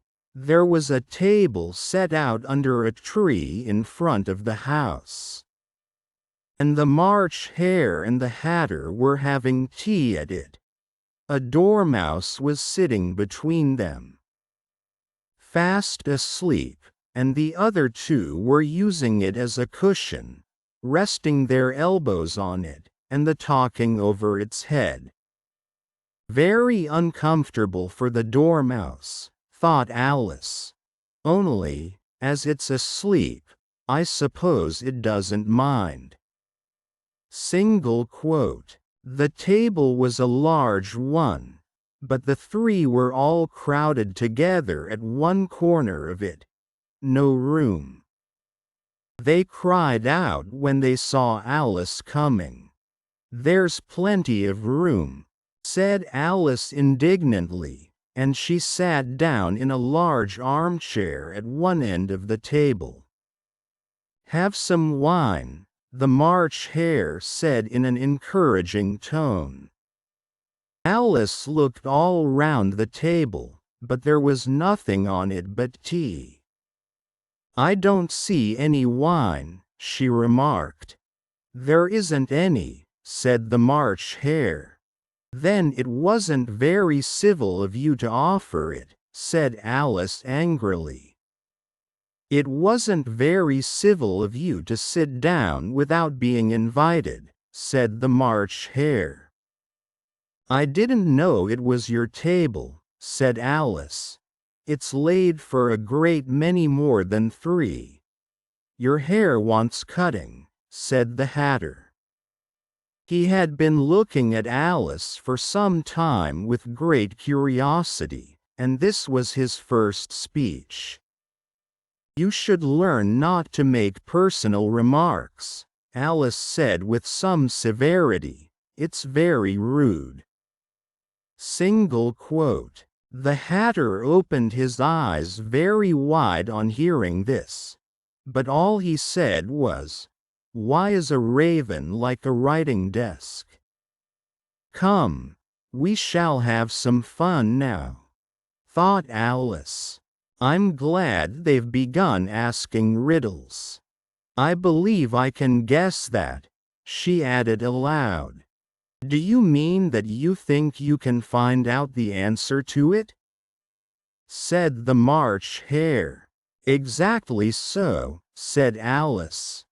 "Then you should say what you mean," the March Hare went on. "I do," Alice hastily replied. At least I mean what I say. That's the same thing, you know." "Not the same thing a bit," said the Hatter. "You might just as well say that 'I see what I eat' is the same thing as 'I eat what I see.'" "You might just as well say," added the March Hare, "that 'I like what I get' is the same thing as 'I get what I like.'" "You might just as well say," added the Dormouse, who seemed to be talking in his sleep, "that 'I breathe when I sleep' is the same thing as 'I sleep when I breathe.'" "It is the same thing with you," said the Hatter, and here the conversation dropped. And the party sat silent for a minute, while Alice thought over all she could remember about ravens and writing desks, which wasn't much. The Hatter was the first to break the silence. "What day of the month is it?" he said, turning to Alice.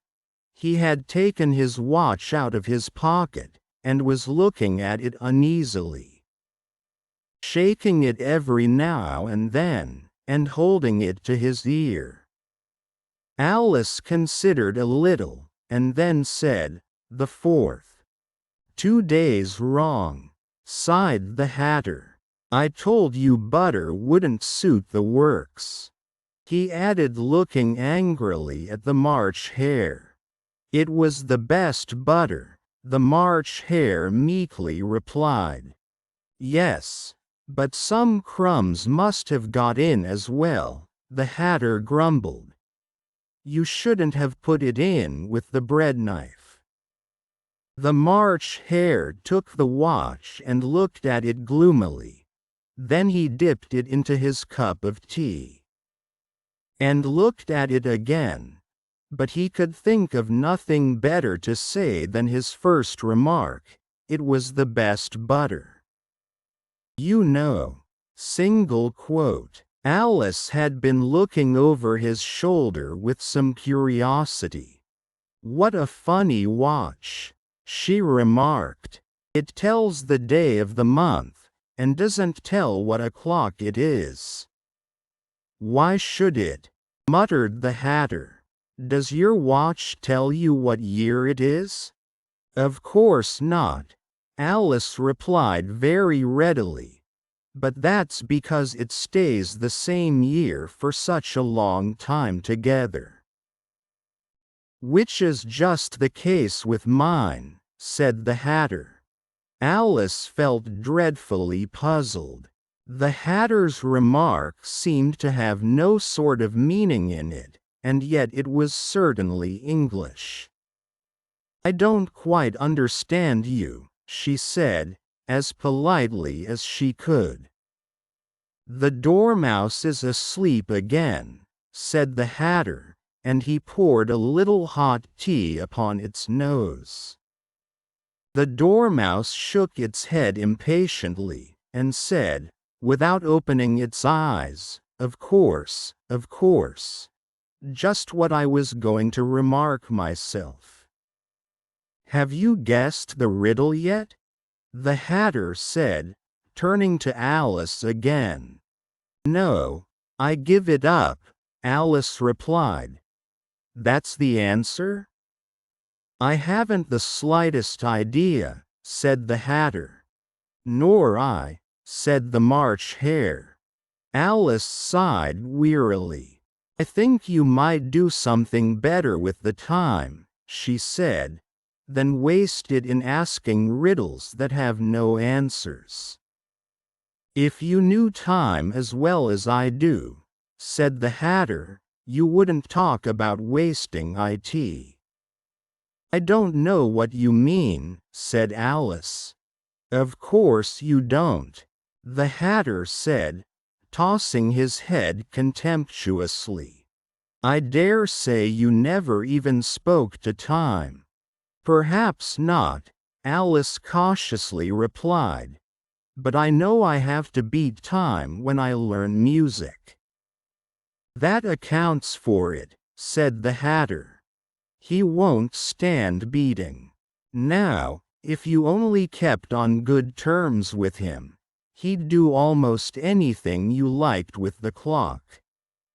For instance, suppose it were 9 o'clock in the morning. Just time to begin lessons. You'd only have to whisper a hint to time. And round goes the clock in a twinkling. 1:30. Time for dinner. I only wish it was, the March Hare said to itself in a whisper. That would be grand, certainly, said Alice thoughtfully. But then I shouldn't be hungry for it, you know. Not at first, perhaps, said the Hatter. But you could keep it to 1:30 as long as you liked. Is that the way you manage? Alice asked. The Hatter shook his head mournfully. He replied, We quarreled last March just before he went mad, you know, pointing with his teaspoon at the March Hare. It was at the great concert given by the Queen of Hearts, and I had to sing, Twinkle, Twinkle. Little bat, how I wonder what you're at. Quote, you know the song, perhaps? I've heard something like it, said Alice. It goes on, you know, the Hatter continued, in this way. Up above the world you fly, like a tea tray in the sky. Twinkle, twinkle. Here the dormouse shook itself, and began singing in its sleep, Twinkle, twinkle, twinkle. Twinkle, and went on so long that they had to pinch it to make it stop. Well, I'd hardly finished the first verse, said the Hatter, when the Queen jumped up and bawled out. He's murdering the time. Off with his head. How dreadfully savage, exclaimed Alice. And ever since that, the Hatter went on in a mournful tone, he won't do a thing I ask. It's always 6 o'clock now. A bright idea came into Alice's head. Is that the reason so many teethings are put out here? Yes, that's it, said the Hatter with a sigh. It's always tea time, and we've no time to wash the things between whiles. Then you keep moving round, I suppose? Said Alice. Exactly so, said the Hatter. As the things get used up. But what happens when you come to the beginning again? Alice ventured to ask. Suppose we change the subject, the March Hare interrupted, yawning. I'm getting tired of this. I vote the young lady tells us a story. I'm afraid I don't know one, said Alice, rather alarmed at the proposal. Then the Dormouse shall. They both cried, "Wake up, Dormouse!" And they pinched it on both sides at once. The Dormouse slowly opened his eyes. "I wasn't asleep," he said in a hoarse, feeble voice. "I heard every word you fellows were saying." "Tell us a story," said the March Hare. "Yes, please do," pleaded Alice. "And be quick about it," added the Hatter, "or you'll be asleep again before it's done." Once upon a time there were 3 little sisters. The Dormouse began in a great hurry. And their names were Elsie, Lacey, and Tilly. And they lived at the bottom of a well. What did they live on? Said Alice, who always took a great interest in questions of eating and drinking. They lived on treacle, said the Dormouse, after thinking a minute or two. They couldn't have done that, you know, Alice gently remarked. They'd have been ill. So they were, said the Dormouse, very ill. Alice tried to fancy to herself what such an extraordinary ways of living would be like, but it puzzled her too much. So she went on. But why did they live at the bottom of a well? "Take some more tea," the March Hare said to Alice, very earnestly. "I've had nothing yet," Alice replied in an offended tone, "so I can't take more." "You mean you can't take less," said the Hatter. "It's very easy to take more than nothing." "Nobody asked your opinion," said Alice. "Who's making personal remarks now?" the Hatter asked triumphantly. Alice did not quite know what to say to this, so she helped herself to some tea and bread and butter, and then turned to the Dormouse and repeated her question. Why did they live at the bottom of a well? Single quote. The Dormouse again took a minute or two to think about it, and then said, "It was a treacle well." "There's no such thing." Alice was beginning very angrily, but the Hatter and the March Hare went, "Shush." And the Dormouse sulkily remarked, "If you can't be civil, you'd better finish the story for yourself." "No, please go on," Alice said very humbly. "I won't interrupt again. I dare say there may be one." "One, indeed," said the Dormouse indignantly. However, he consented to go on. "And so these 3 little sisters they were learning to draw. You know, what did they draw?" said Alice, quite forgetting her promise. "Treacle," said the Dormouse, without considering at all this time. "I want a clean cup," interrupted the Hatter. "Let's all move one place on." Single quote. He moved on as he spoke, and the Dormouse followed him. The March Hare moved into the Dormouse's place, and Alice rather unwillingly took the place of the March Hare.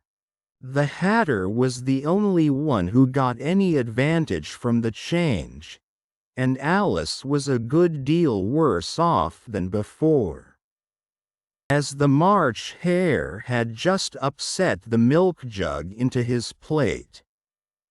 Alice did not wish to offend the Dormouse again, so she began very cautiously. but I don't understand. Where did they draw the treacle from? You can draw water out of a water well, said the Hatter. So I should think you could draw treacle out of a treacle well, stupid.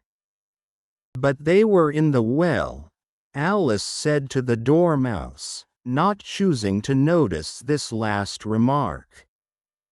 Of course they were, said the Dormouse. Well in.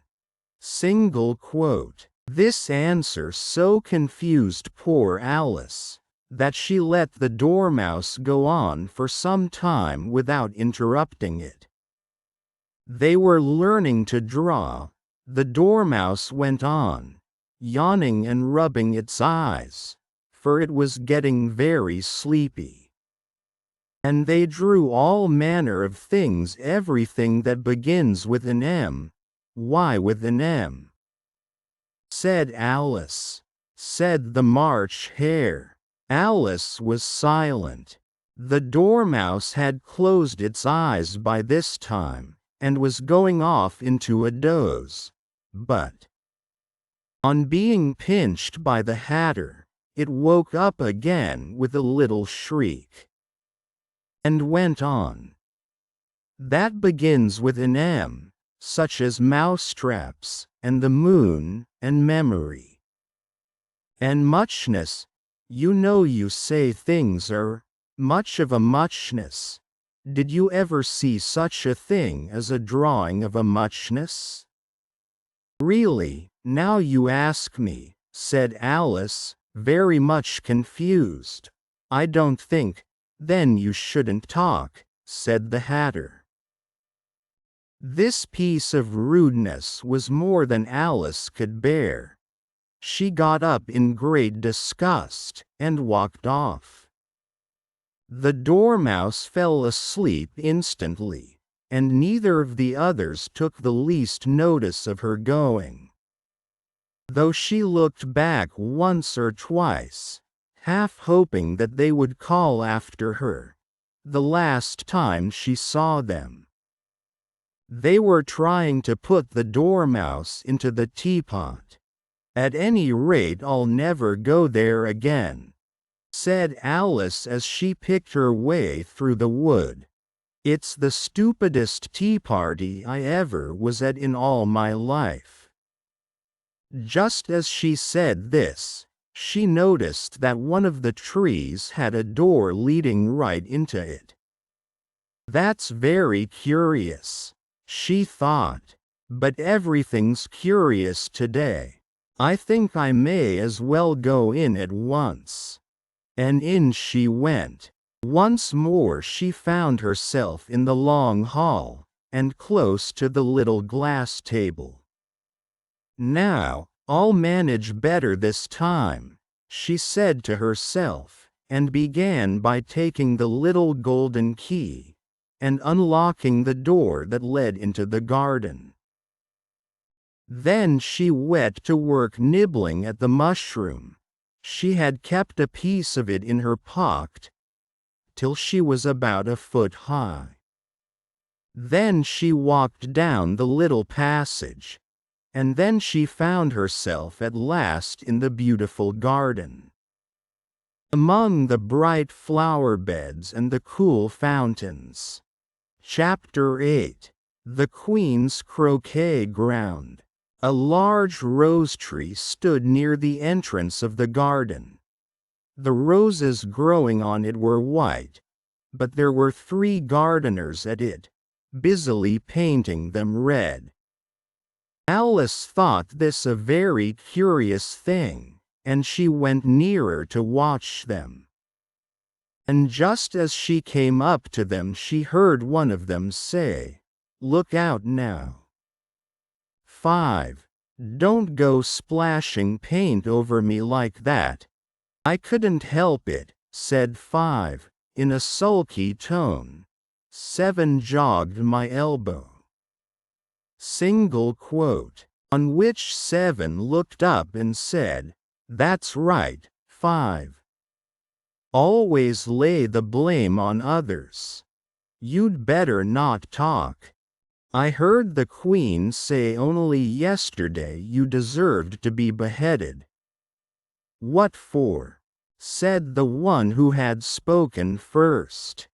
"That's none of your business." "Two," said 7. "Yes, it is his business," said 5. "And I'll tell him it was for bringing the cooked tulip roots instead of onions." 7 flung down his brush, and had just begun. "Well, of all the unjust things," when his eye chanced to fall upon Alice, as she stood watching them. And he checked himself suddenly. The others looked round also, and all of them bowed low. "Would you tell me," said Alice, a little timidly, "why you are painting those roses?" Single quote. 5 and 7 said nothing, but looked at 2. 2 began in a low voice. "Why, the fact is, you see, miss, this here ought to have been a red rose tree, and we put a white one in by mistake. And if the Queen was to find it out, we should all have our heads cut off, you know. So you see, miss, we're doing our best, afore she comes." 2. At this moment 5, who had been anxiously looking across the garden, called out, "The Queen! The Queen!" And the 3 gardeners instantly threw themselves flat upon their faces. There was a sound of many footsteps, and Alice looked round, eager to see the Queen. First came 10 soldiers carrying clubs. These were all shaped like the 3 gardeners, oblong and flat, with their hands and feet at the corners. Next the 10 courtiers. These were ornamented all over with diamonds, and walked 2 and 2, as the soldiers did. After these came the royal children. There were 10 of them, and the little dears came jumping merrily along hand, in couples. They were all ornamented with hearts. Next came the guests, mostly kings and queens. And among them Alice recognized the white rabbit. It was talking in a hurried, nervous manner, smiling at everything that was said, and went by without noticing her. Then followed the Knave of Hearts, carrying the king's crown on a crimson velvet cushion. And, last of all this grand procession, came the King and Queen of Hearts. Alice was rather doubtful whether she ought not to lie down on her face like the 3 gardeners. But she could not remember ever having heard of such a rule at processions. And besides, what would be the use of a procession, thought she, if people had all to lie down upon their faces, so that they couldn't see it? So she stood still where she was, and waited. When the procession came opposite to Alice, they all stopped and looked at her, and the Queen said severely, "Who is this?" She said it to the Knave of Hearts, who only bowed and smiled in reply. Said the Queen, tossing her head impatiently. And, turning to Alice, she went on, "What's your name, child?" "My name is Alice, so please your Majesty," said Alice very politely, but she added, to herself, "Why, they're only a pack of cards, after all. I needn't be afraid of them." "And who are these?" said the Queen, pointing to the 3 gardeners who were lying round the rose tree. 4. You see, as they were lying on their faces, and the pattern on their backs was the same as the rest of the pack. She could not tell whether they were gardeners, or soldiers, or courtiers, or 3 of her own children. How should I know? Said Alice, surprised at her own courage. It's no business of mine. Single quote. The Queen turned crimson with fury, and, after glaring at her for a moment like a wild beast, screamed, "Off with her head." "Off, nonsense," said Alice, very loudly and decidedly, and the Queen was silent. The King laid his hand upon her arm, and timidly said, "Consider, my dear. She is only a child." Single quote. The Queen turned angrily away from him, and said to the knave, "Turn them over." Single quote. The knave did so, very carefully, with 1 foot. Said the Queen, in a shrill, loud voice, and the 3 gardeners instantly jumped up, and began bowing to the King. The Queen, the royal children, and everybody else. "Leave off that," screamed the Queen. "You make me giddy." And then, turning to the rose tree, she went on, "What have you been doing here?" "May it please your Majesty," said 2, in a very humble tone, going down on one knee as he spoke, "we were trying." "I see," said the Queen, who had meanwhile been examining the roses. "Off with their heads." And the procession moved on, 3 of the soldiers remaining behind to execute the unfortunate gardeners, who ran to Alice for protection. "You shan't be beheaded," said Alice, and she put them into a large flower pot that stood near. The 3 soldiers wandered about for a minute or 2, looking for them, and then quietly marched off after the others. "Are their heads off?" shouted the Queen. "Their heads are gone, if it please your Majesty," the soldiers shouted in reply. "That's right," shouted the Queen. "Can you play croquet?" Single quote. The soldiers were silent, and looked at Alice, as the question was evidently meant for her. Shouted Alice. "Come on, then," roared the Queen, and Alice joined the procession, wondering very much what would happen next. "It's a very fine day," said a timid voice at her side. She was walking by the White Rabbit, who was peeping anxiously into her face. "Very," said Alice. "Where's the Duchess?" said the rabbit in a low, hurried tone. He looked anxiously over his shoulder as he spoke, and then raised himself upon tiptoe, put his mouth close to her ear, and whispered, "She's under sentence of execution." "What for?" said Alice. "Did you say, 'What a pity'?" the rabbit asked. "No, I didn't," said Alice. "I don't think it's at all a pity." "I said, 'What for?'" "She boxed the Queen's ears," the rabbit began.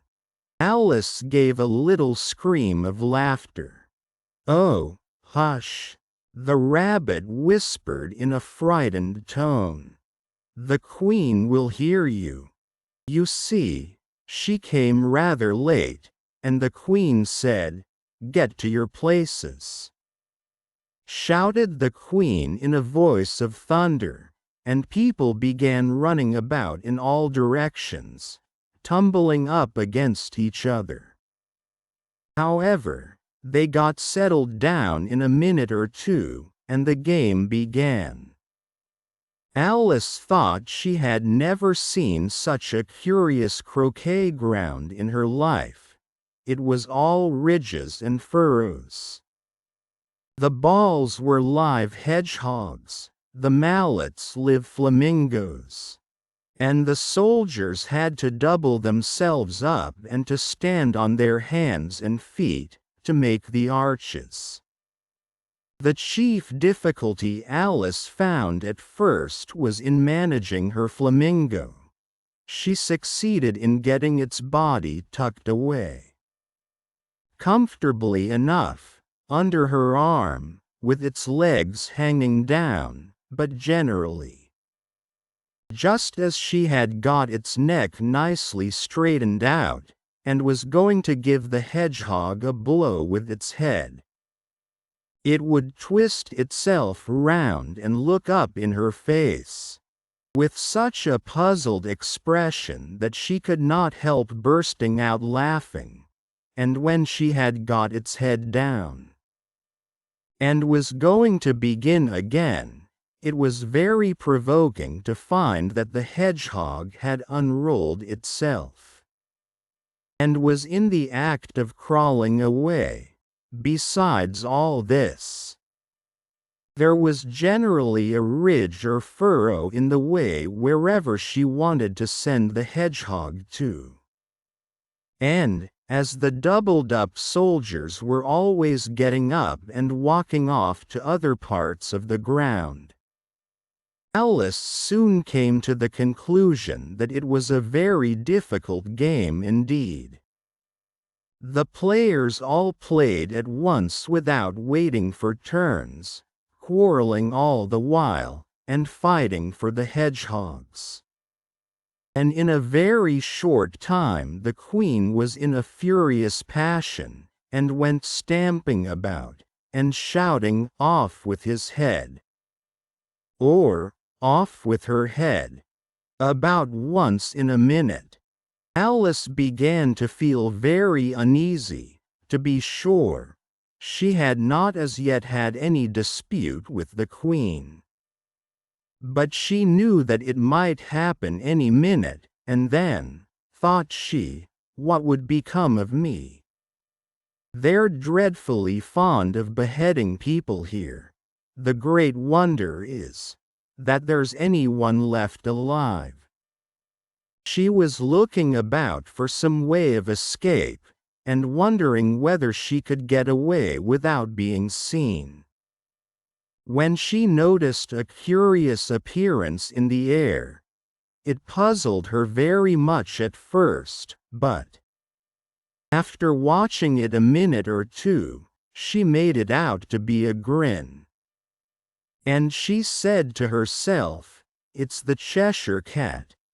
Now I shall have somebody to talk to. How are you getting on?" said the cat, as soon as there was mouth enough for it to speak with.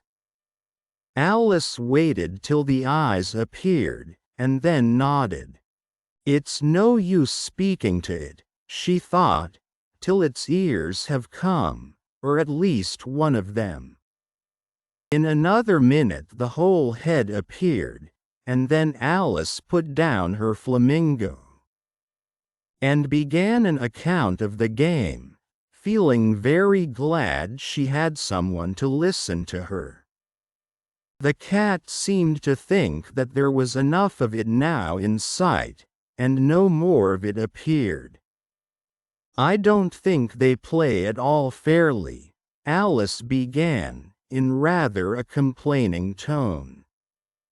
"And they all quarrel so dreadfully one can't hear oneself speakin'. They don't seem to have any rules in particular.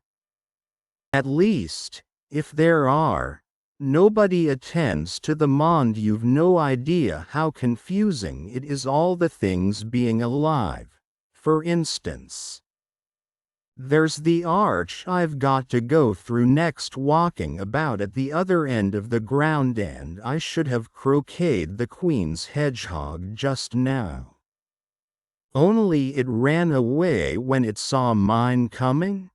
How do you like the queen? Said the cat in a low voice. Not at all, said Alice. She's so extremely. Just then she noticed that the queen was close behind her, listening. So she went on, likely to win, that it's hardly worth while finishing the game. The queen smiled and passed on. Who are you talking to? Said the king, going up to Alice, and looking at the cat's head with great curiosity. It's a friend of Minnie, a Cheshire cat, said Alice. Allow me to introduce it. I don't like the look of it at all, said the king. However, it may kiss my hand if it likes. I'd rather not, the cat remarked.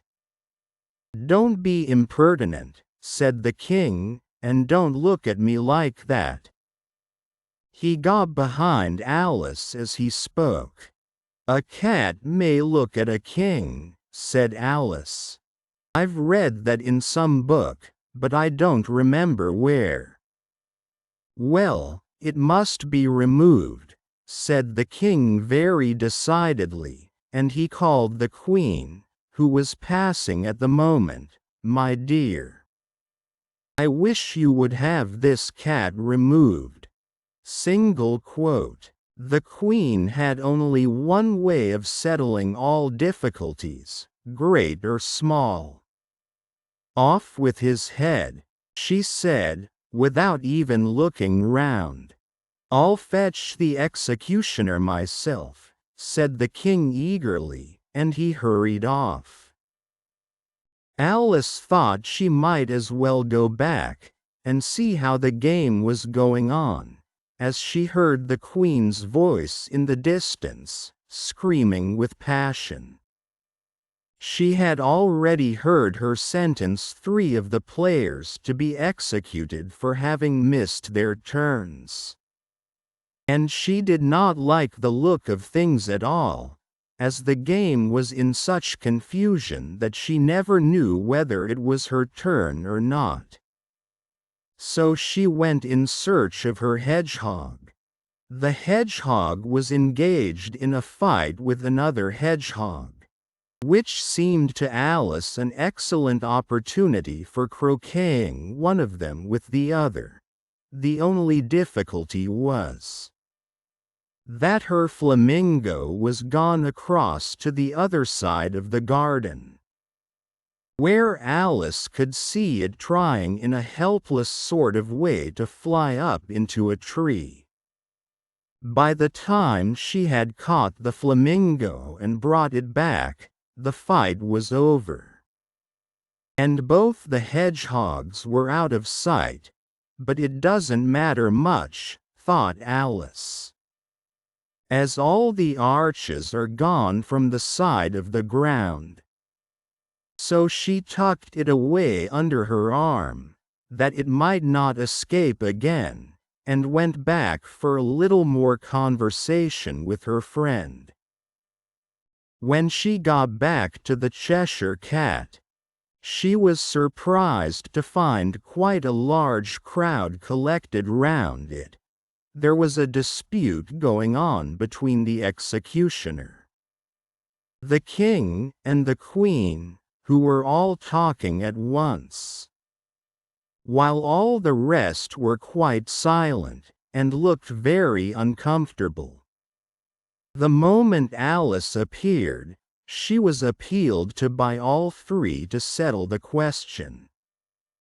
And they repeated their arguments to her, though, as they all spoke at once, she found it very hard indeed to make out exactly what they said, The executioner's argument was that you couldn't cut off a head unless there was a body to cut it off from, that he had never had to do such a thing before, and he wasn't going to begin at his time of life.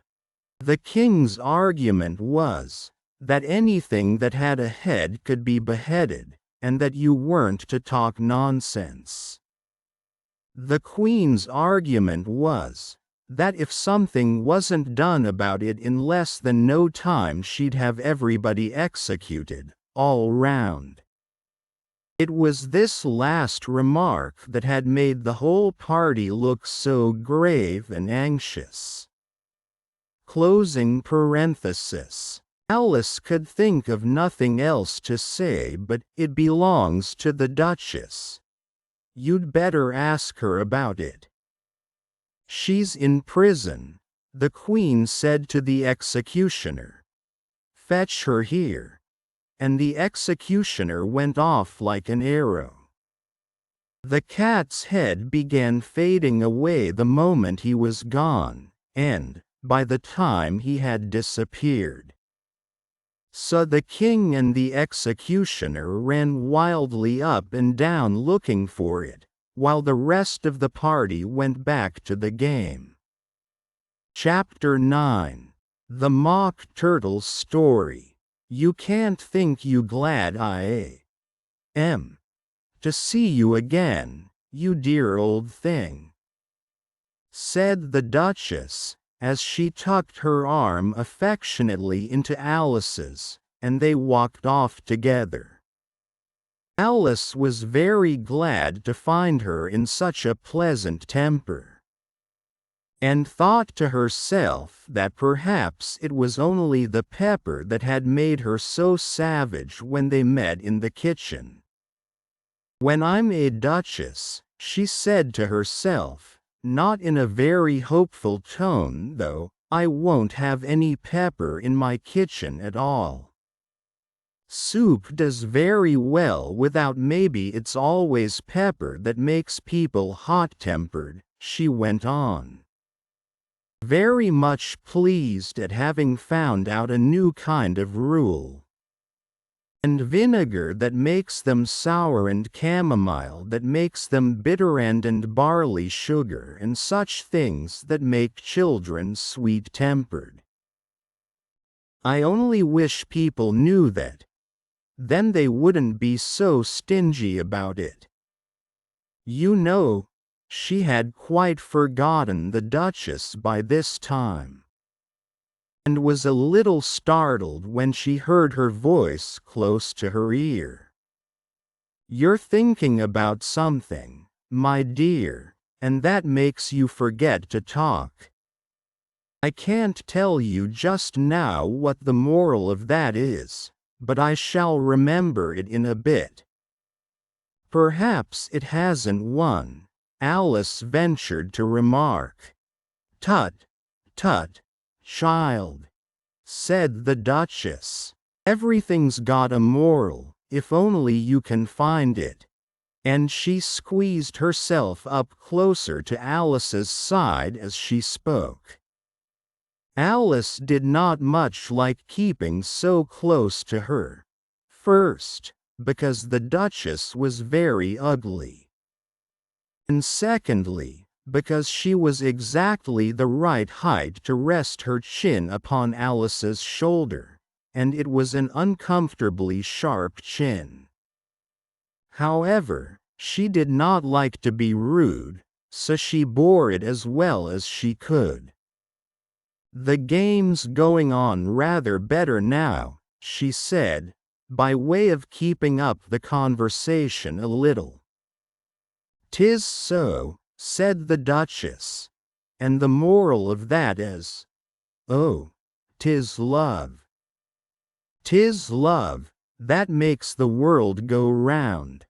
Somebody said," Alice whispered, "that it's done by everybody minding their own business." "It means much the same thing," said the Duchess. digging her sharp little chin into Alice's shoulder as she added, "And the moral of that is, take care of the scents.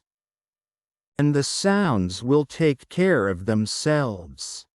How fond she is of finding morals in things. Alice thought to herself. I dare say you're wondering why I don't put my arm round your waist, the Duchess said after a pause. The reason is that I'm doubtful about the temper of your flamingo. Shall I try the experiment? He might bite, Alice cautiously replied, not feeling at all anxious to have the experiment tried. Very true, said the Duchess. Flamingos and mustard both bite. And the moral of that is, birds of a feather flock together. Only mustard isn't a bird, Alice remarked. Right, as usual, said the Duchess. What a clear way you have of putting things. It's a mineral, I think, said Alice. Of course it is, said the Duchess, who seemed ready to agree to everything that Alice said. There's a large mustard mine near here. And the moral of that is, the more there is of mine, the less there is of yours. Oh, I know, exclaimed Alice, who had not attended to this last remark, it's a vegetable. It doesn't look like one, but it is. I quite agree with you, said the Duchess. And the moral of that is, be what you would seem to be. Or if you'd like it put more simply, never imagine yourself not to be otherwise than what it might appear to others that what you were or might have been was not otherwise than what you had been would have appeared to them to be. Otherwise, I think I should understand that better, Alice said very politely. If I had it written down, but I can't quite follow it as you say it. That's nothing to what I could say if I chose, the Duchess replied, in a pleased tone. Pray don't trouble yourself to say it any longer than that, said Alice. Oh, don't talk about trouble, said the Duchess. I make you a present of everything I've said as yet. A cheap sort of present, thought Alice. I'm glad they don't give birthday presents like that. But she did not venture to say it out loud. Thinking again? The Duchess asked, with another dig of her sharp little chin. I've a right to think, said Alice sharply, for she was beginning to feel a little worried. Just about as much right, said the Duchess, as pigs have to fly, and but here. To Alice's great surprise, the Duchess's voice died away, even in the middle of her favorite word, moral. And the arm that was linked into hers began to tremble. Alice looked up, and there stood the Queen in front of them, with her arms folded, frowning like a thunderstorm. A fine day, Your Majesty, the Duchess began in a low, weak voice. Now, I give you fair warning, shouted the Queen, stamping on the ground as she spoke. Either you or your head must be off, and that in about half no time. Take your choice. The Duchess took her choice, and was gone in a moment.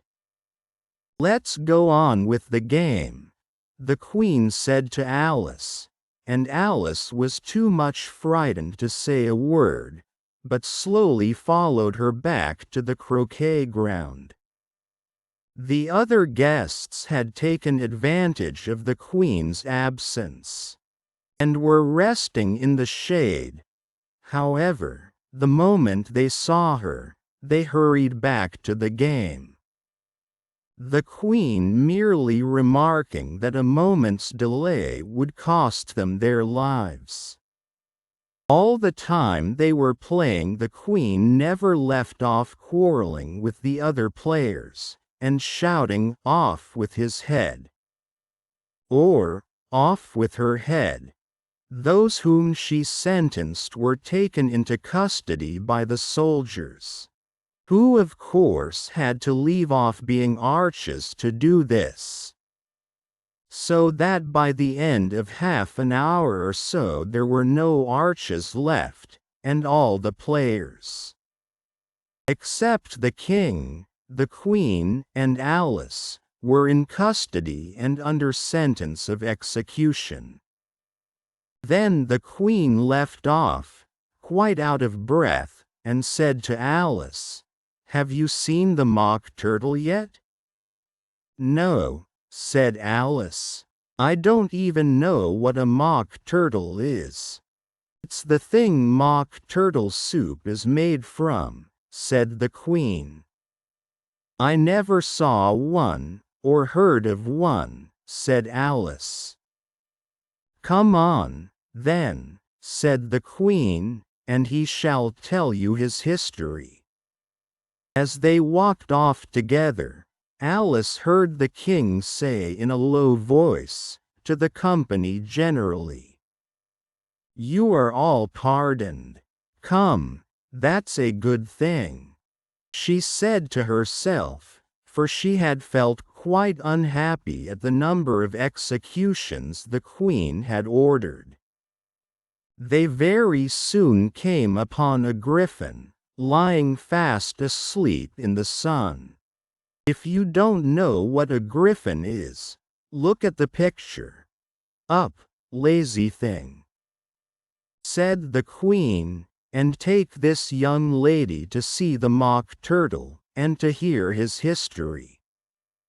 I must go back and see after some executions I have ordered," and she walked off, leaving Alice alone with the griffin.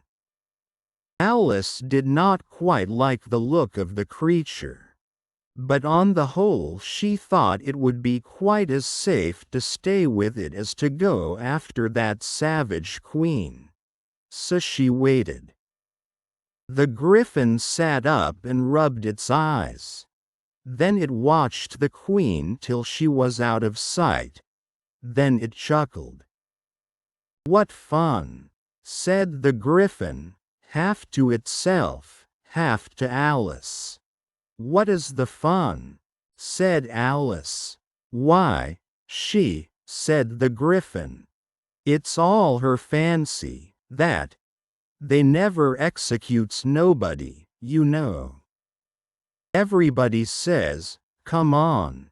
"Here," thought Alice, as she went slowly after it. "I never was so ordered about in all my life, never." They had not gone far before they saw the mock turtle in the distance, sitting sad and lonely on a little ledge of rock, and, as they came nearer, Alice could hear him sighing as if his heart would break. She pitied him deeply. "What is his sorrow?"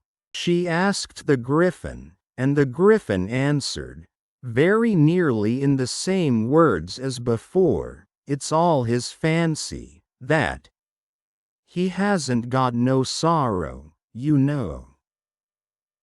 So they went up to the mock turtle, who looked at them with large eyes full of tears, but said nothing. "This here young lady," said the griffin, "she wants for to know your history, she do." "I'll tell it her," said the mock turtle in a deep, hollow tone. "Sit down, both of you, and don't speak a word till I've finished." So they sat down, and nobody spoke for some minutes. Alice thought to herself, I don't see how he can even finish, if he doesn't begin. But she waited patiently. Once, said the Mock Turtle at last, with a deep sigh, I was a real turtle. Single quote. These words were followed by a very long silence, broken only by an occasional exclamation of HJCKRRH from the griffin, and the constant heavy sobbing of the Mock Turtle. Alice was very nearly getting up and saying, Thank you, sir, for your interesting story, but she could not help thinking there must be more to come, so she sat still and said nothing. When we were little, the Mock Turtle went on at last, more calmly, though still sobbing a little now and then, we went to school in the sea. The master was an old turtle. We used to call him Tortoise. Why did you call him Tortoise, if he wasn't one? Alice asked. We called him Tortoise because he taught us, said the Mock Turtle angrily. Really, you are very dull. You ought to be ashamed of yourself for asking such a simple question, added the griffin. And then they both sat silent and looked at poor Alice, who felt ready to sink into the earth. At last the griffin said to the Mock Turtle, Drive on, old fellow. Don't be all day about it. And he went on in these words. Yes, we went to school in the sea, though you mayn't believe it, I never said I didn't. Interrupted Alice. You did, said the Mock Turtle. Hold your tongue, added the griffin, before Alice could speak again. The Mock Turtle went on. We had the best of educations. In fact, we went to school every day. I've been to a day school, too, said Alice. You needn't be so proud as all that. With extras? Asked the Mock Turtle a little anxiously. Yes, said Alice, we learned French and music. And washing? Said the Mock Turtle. Certainly not, said Alice indignantly. Then yours wasn't a really good school, said the Mock Turtle in a tone of great relief. Now at ours they had at the end of the bill, French, music, and washing extra. You couldn't have wanted it much, said Alice. Living at the bottom of the sea. I couldn't afford to learn it, said the Mock Turtle with a sigh. I only took the regular course. What was that? Inquired Alice. Reeling and writhing, of course, to begin with, the Mock Turtle replied. And then the different branches of arithmetic, ambition, distraction, uglification, and derision. I never heard of uglification, Alice ventured to say. What is it? Single quote. The griffin lifted up both its paws in surprise. Never heard of uglifying, it exclaimed. You know what to beautify is, I suppose? Yes, said Alice doubtfully. It means to make anything prettier. Well, then, the griffin went on, if you don't know what to uglify is, you are a simpleton.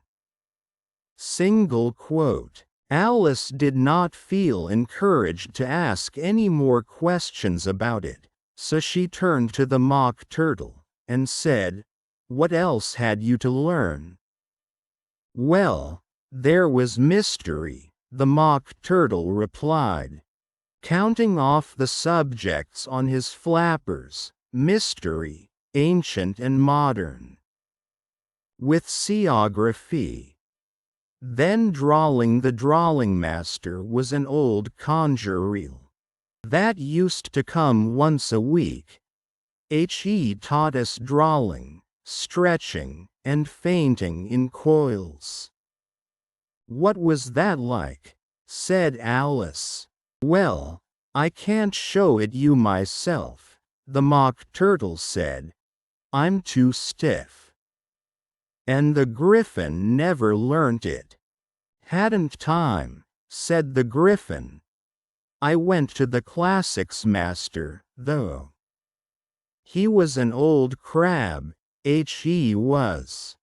I never went to him, the Mock Turtle said with a sigh.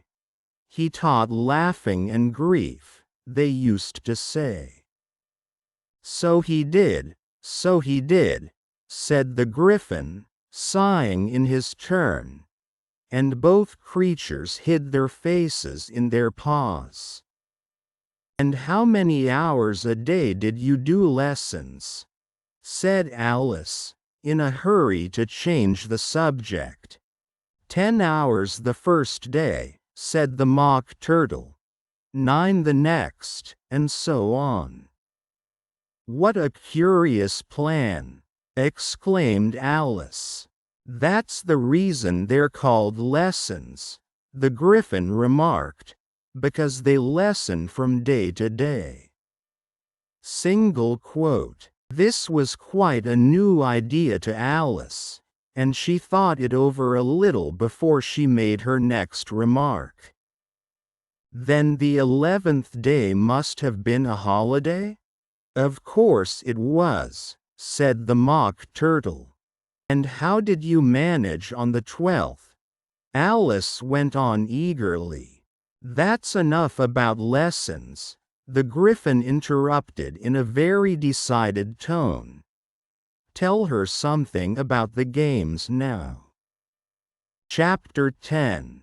The Lobster Quadrille. The Mock Turtle sighed deeply, and drew the back of one flapper across his eyes. He looked at Alice, and tried to speak, but for a minute or two sobs choked his voice. Same as if he had a bone in his throat, said the Griffin, and it set to work shaking him and punching him in the back. At last the Mock Turtle recovered his voice, and, with tears running down his cheeks, he went on again. You may not have lived much under the sea, I haven't, said Alice, and perhaps you were never even introduced to a lobster. Alice began to say, I once tasted, but checked herself hastily, and said, no, never. So you can have no idea what a delightful thing a lobster quadrille is. No, indeed, said Alice. What sort of a dance is it? Why, said the Griffin, you first form into a line along the seashore, 2 lines. Cried the Mock Turtle. Seals, turtles, salmon, and so on. Then, when you've cleared all the jellyfish out of the way. That generally takes some time, interrupted the Griffin. You advance twice, each with a lobster as a partner, cried the Griffin. Of course, the Mock Turtle said. Advance twice, set to partners, change lobsters, and retire in same order, continued the Griffin. Then, you know, the Mock Turtle went on, you throw the lobsters, shouted the Griffin, with a bound into the air, as far out to sea as you can swim after them. screamed the Griffin. Back to land again, and that's all the first figure, said the Mock Turtle, suddenly dropping his voice.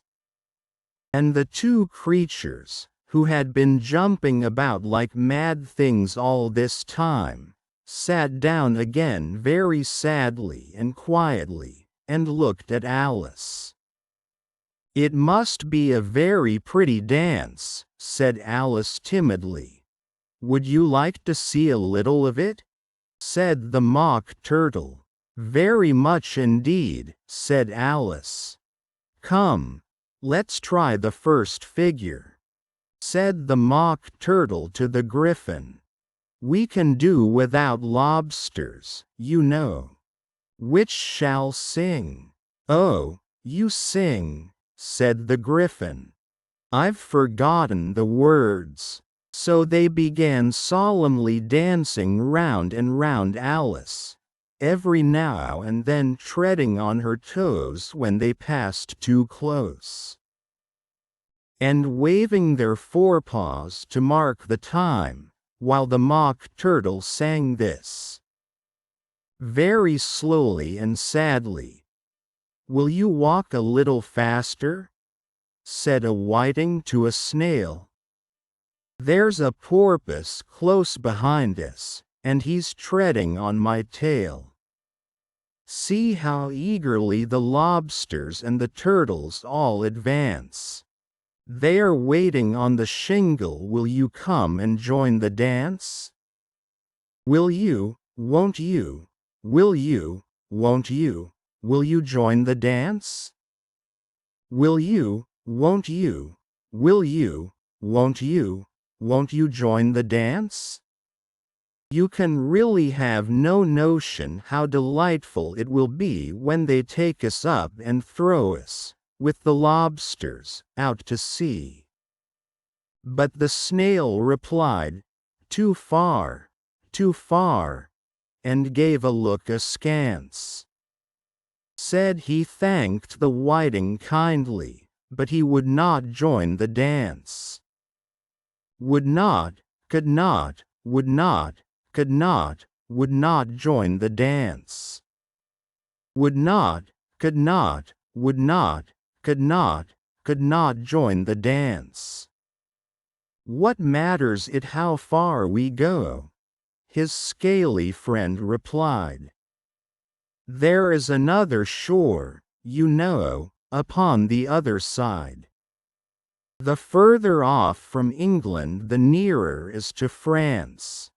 Then turn not pale, beloved snail, but come and join the dance. Will you, won't you, will you, won't you, will you join the dance? Will you, won't you, will you, won't you join the dance?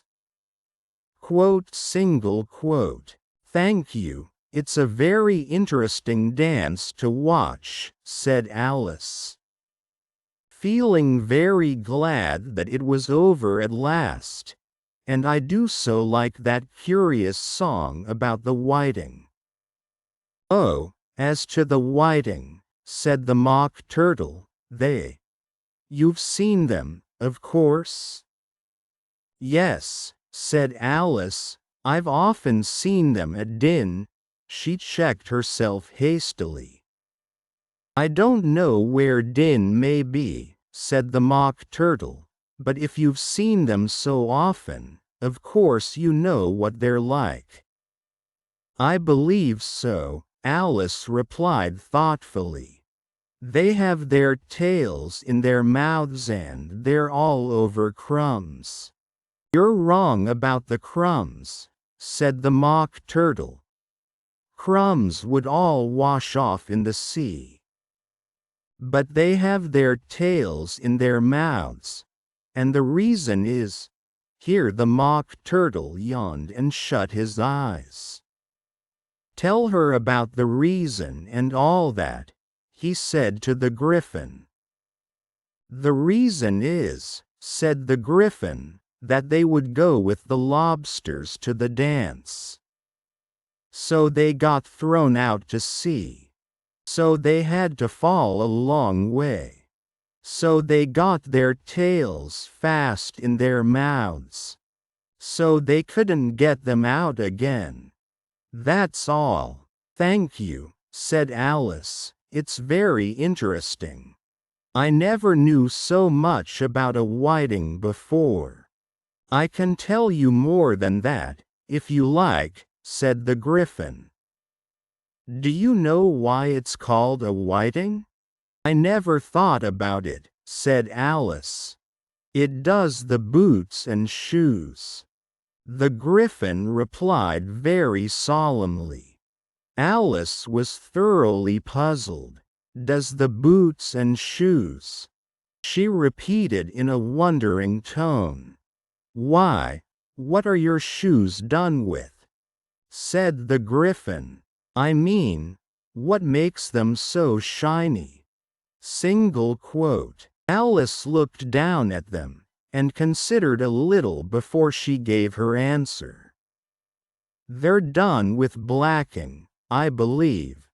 Boots and shoes under the sea, the Griffin went on in a deep voice, are done with a whiting. Now you know. And what are they made of? Alice asked in a tone of great curiosity. Soles and eels, of course, the Griffin replied rather impatiently. Any shrimp could have told you that.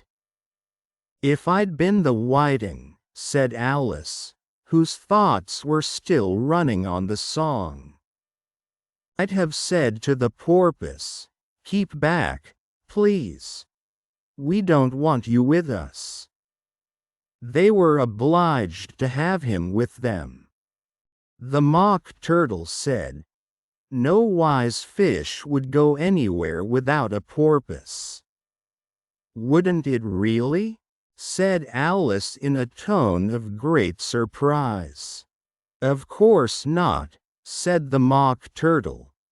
Why, if a fish came to me and told me he was going a journey, I should say, with what porpoise? Don't you mean purpose? Said Alice. I mean what I say, the Mock Turtle replied in an offended tone. And the Griffin added, come, let's hear some of your adventures. I could tell you my adventures beginning from this morning, said Alice a little timidly, but it's no use going back to yesterday. Because I was a different person then. Explain all that, said the Mock Turtle. The adventures first, said the Griffin in an impatient tone. Explanations take such a dreadful time. So Alice began telling them her adventures from the time when she first saw the White Rabbit. She was a little nervous about it just at first. The two creatures got so close to her, one on each side, and opened their eyes and mouths so very wide, but she gained courage as she went on. Her listeners were perfectly quiet till she got to the part about her repeating, "You are old, Father William," to the caterpillar, and the words all coming different.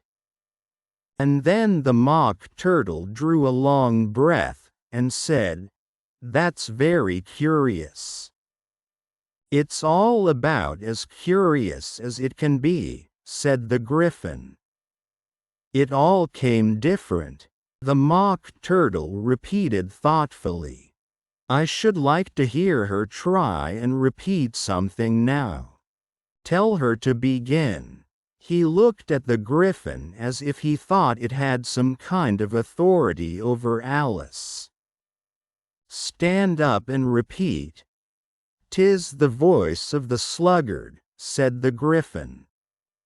"How the creatures order one about, and make one repeat lessons.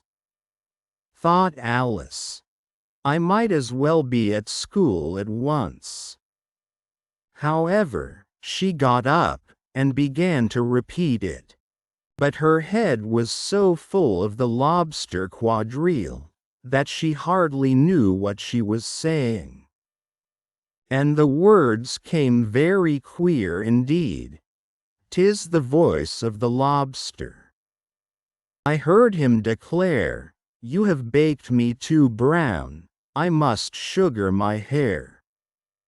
As a duck with its eyelids, so he with his nose trims his belt and his buttons, and turns out his toes." Later editions continued as follows: "When the sands are all dry, he is gay as a lark, and will talk in contemptuous tones of the shark, but when the tide rises and sharks are around, his voice has a timid and tremulous sound. That's different from what I used to say when I was a child," said the Gryphon. "Well, I never heard it before," said the Mock Turtle, "but it sounds uncommon nonsense." Single quote. Alice said nothing. She had sat down with her face in her hands, wondering if anything would ever happen in a natural way again. "I should like to have it explained," said the Mock Turtle. "She can't explain it," said the Gryphon hastily. "Go on with the next verse." "But about his toes?" the Mock Turtle persisted. "How could he turn them out with his nose, you know? It's the first position in dancing," Alice said, but was dreadfully puzzled by the whole thing, and longed to change the subject. "Go on with the next verse," the Gryphon repeated impatiently. "It begins, 'I passed by his garden.'" Alice did not dare to disobey, though she felt sure it would all come wrong, and she went on in a trembling voice, "I passed by his garden, and marked, with one eye, how the owl and the panther were sharing a pie." Later editions continued as follows: "The panther took pie crust and gravy and meat, while the owl had the dish as its share of the treat. When the pie was all finished, the owl, as a boon, was kindly permitted to pocket the spoon, while the panther received knife and fork with a growl, and concluded the banquet." "What is the use of repeating all that stuff?" the Mock Turtle interrupted. "If you don't explain it as you go on? It's by far the most confusing thing I ever heard." "Yes, I think you'd better leave off," said the Gryphon, and Alice was only too glad to do so. "Shall we try another figure of the lobster quadrille?" the Gryphon went on. "Or would you like the Mock Turtle to sing you a song?" "Oh, a song, please, if the Mock Turtle would be so kind," Alice replied, so eagerly that the Gryphon said, in a rather offended tone, "No accounting for tastes. Sing her turtle soup, will you, old fellow?" Single quote. The Mock Turtle sighed deeply, and began, in a voice sometimes choked with sobs, to sing this: "Beautiful soup, so rich and green, waiting in a hot tureen. Who for such dainties would not stoop? Soup of the evening, beautiful soup. Soup of the evening, beautiful soup. Beautiful soup." Beautiful soup, soup of the evening. Beautiful, beautiful soup, beautiful soup. Who cares for fish, game, or any other dish? Who would not give all else for 2 pennyworth only of beautiful soup? Pennyworth only of beautiful soup? Beautiful soup, beautiful soup, soup of the evening. Beautiful, beautiful soup. Chorus again, cried the Griffin, and the Mock Turtle had just begun to repeat it, when a cry of "the trial's beginning" was heard in the distance. Cried the Griffin, and, taking Alice by the hand, it hurried off, without waiting for the end of the song. "What trial is it?" Alice panted as she ran, but the Griffin only answered, "Come on," and ran the faster, while more and more faintly came, carried on the breeze that followed them, the melancholy words. Soup of the evening, beautiful, beautiful soup. Single quote. Chapter 11. Who stole the tarts?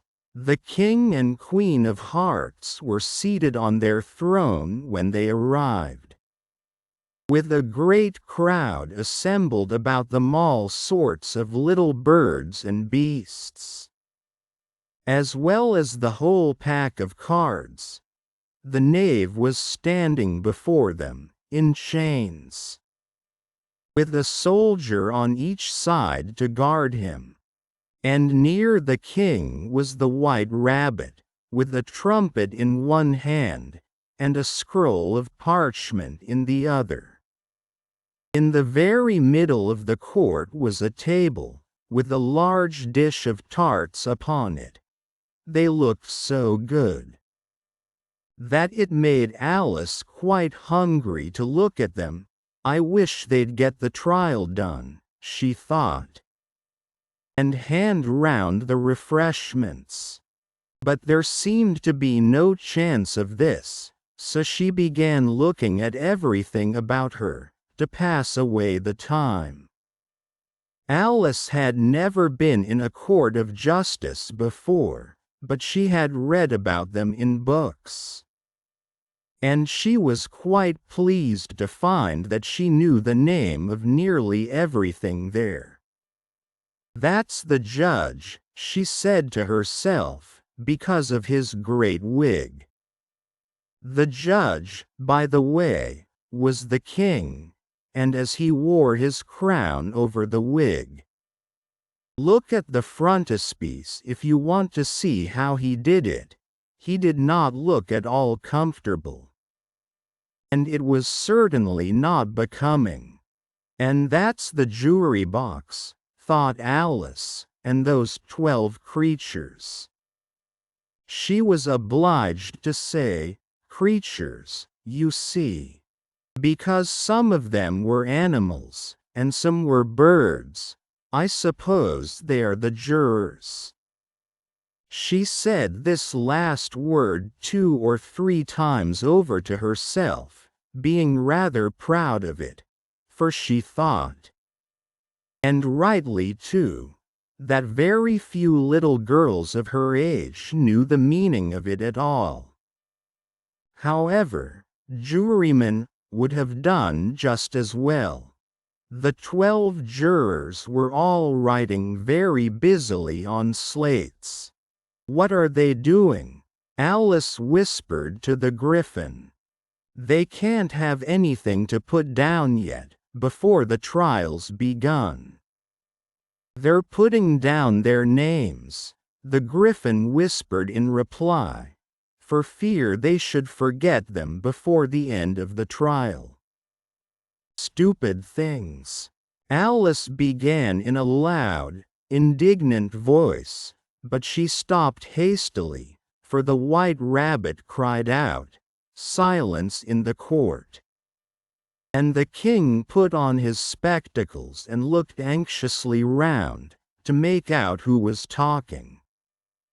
Alice could see, as well as if she were looking over their shoulders, that all the jurors were writing down stupid things on their slates, and she could even make out that one of them didn't know how to spell stupid, and that he had to ask his neighbor to tell him. A nice muddle their slates'll be in before the trial's over, thought Alice. One of the jurors had a pencil that squeaked. This, of course, Alice could not stand, and she went round the court and got behind him, and very soon found an opportunity of taking it away. She did it so quickly that the poor little juror, it was Bill, the lizard, could not make out at all what had become of it. So, after hunting all about for it, he was obliged to write with one finger for the rest of the day. And this was of very little use, as it left no mark on the slate.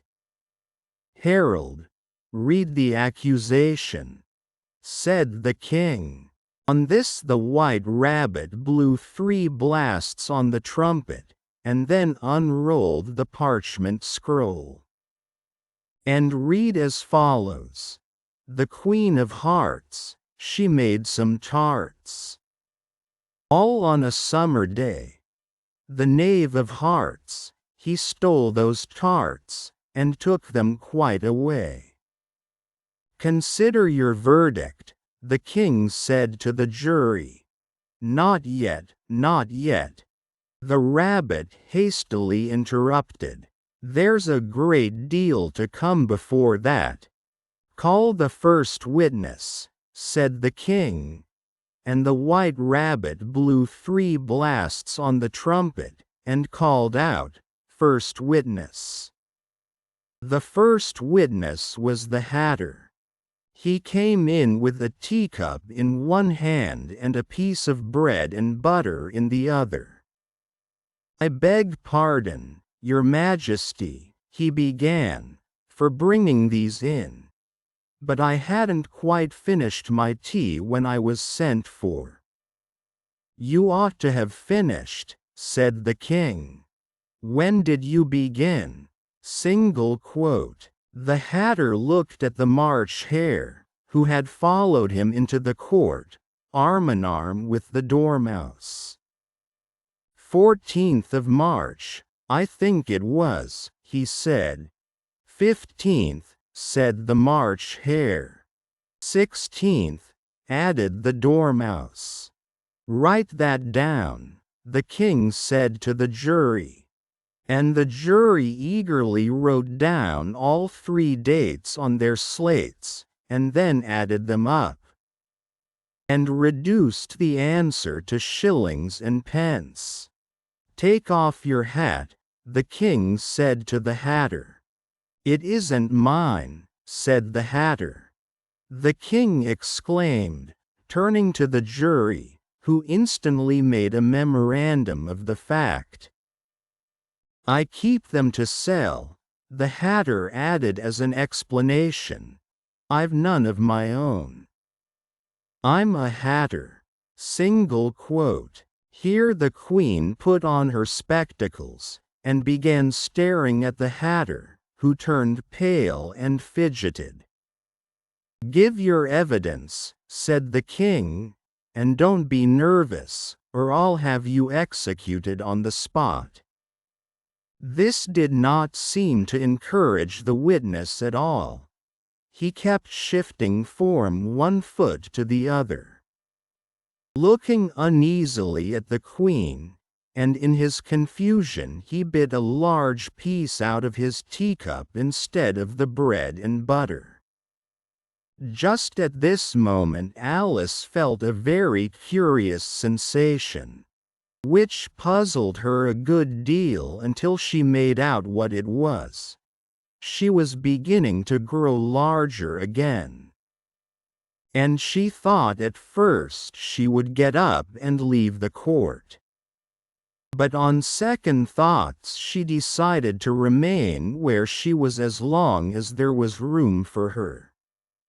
"I wish you wouldn't squeeze so," said the dormouse, who was sitting next to her. "I can hardly breathe."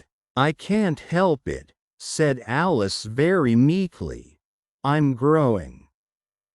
"You've no right to grow here," said the dormouse. "Don't talk nonsense," said Alice more boldly. "You know you're growing too." "Yes, but I grow at a reasonable pace," said the dormouse. "Not in that ridiculous fashion."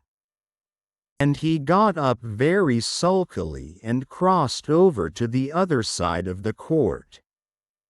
All this time the Queen had never left off staring at the Hatter, and just as the Dormouse crossed the court, she said to one of the officers of the court, "Bring me the list of the singers in the last concert," on which the wretched Hatter trembled so that he shook both his shoes off.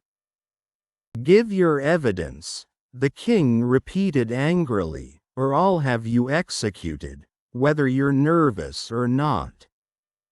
"I'm a poor man, your majesty," the Hatter began, in a trembling voice. "And I hadn't begun my tea not above a week or so, and what with the bread and butter getting so thin and the twinkling of the tea—" "The twinkling of the what?" said the king. "It began with the tea," the Hatter replied. "Of course twinkling begins with a T," said the king sharply. "Do you take me for a dunce? I'm a poor man," the Hatter went on, "and most things twinkled after that, only the March Hare said, 'I didn't,'" said the Hatter. "I deny it," said the king. "Leave out that part." "Well, at any rate," the Dormouse said, the Hatter went on, looking anxiously round to see if he would deny it too. But the Dormouse denied nothing, being fast asleep. "After that," continued the Hatter, "I cut some more bread and butter." But what did the Dormouse say? One of the jury asked. "That I can't remember," said the Hatter. "You must remember," remarked the king, "or I'll have you executed." Single quote. The miserable Hatter dropped his teacup and bread and butter, and went down on one knee. "I'm a poor man, your majesty," he began. "You're a very poor speaker," said the king. Here one of the guinea pigs cheered, and was immediately suppressed by the officers of the court. "As that is rather a hard word, I will just explain to you how it was done." They had a large canvas bag, which tied up at the mouth with strings. Into this they slipped the guinea pig, head first, and then sat upon it. "I'm glad I've seen that done," thought Alice. "I've so often read in the newspapers, at the end of trials." There was some attempts at applause, which was immediately suppressed by the officers of the court. "And I never understood what it meant till now. If that's all you know about it, you may stand down," continued the king. "I can't go no lower," said the Hatter. "I'm on the floor, as it is." "Then you may sit down," the king replied. Here the other guinea pig cheered, and was suppressed. "Come." That finished the guinea pigs. thought Alice. Now we shall get on better. I'd rather finish my tea, said the Hatter, with an anxious look at the Queen, who was reading the list of singers.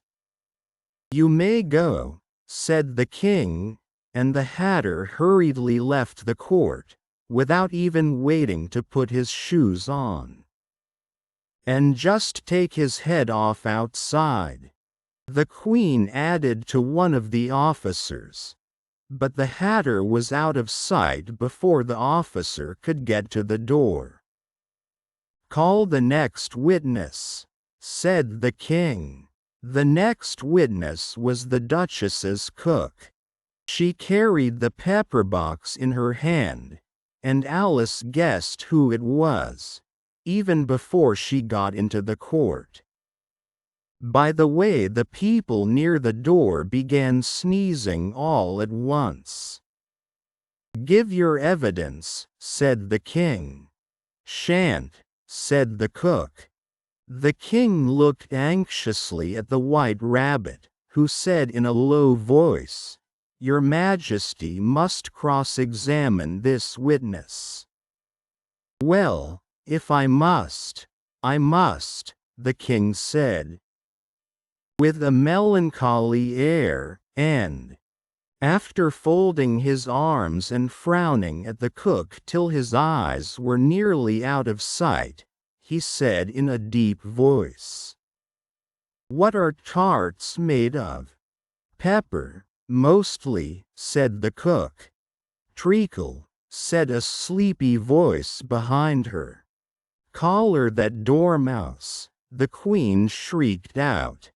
Behead that dormouse.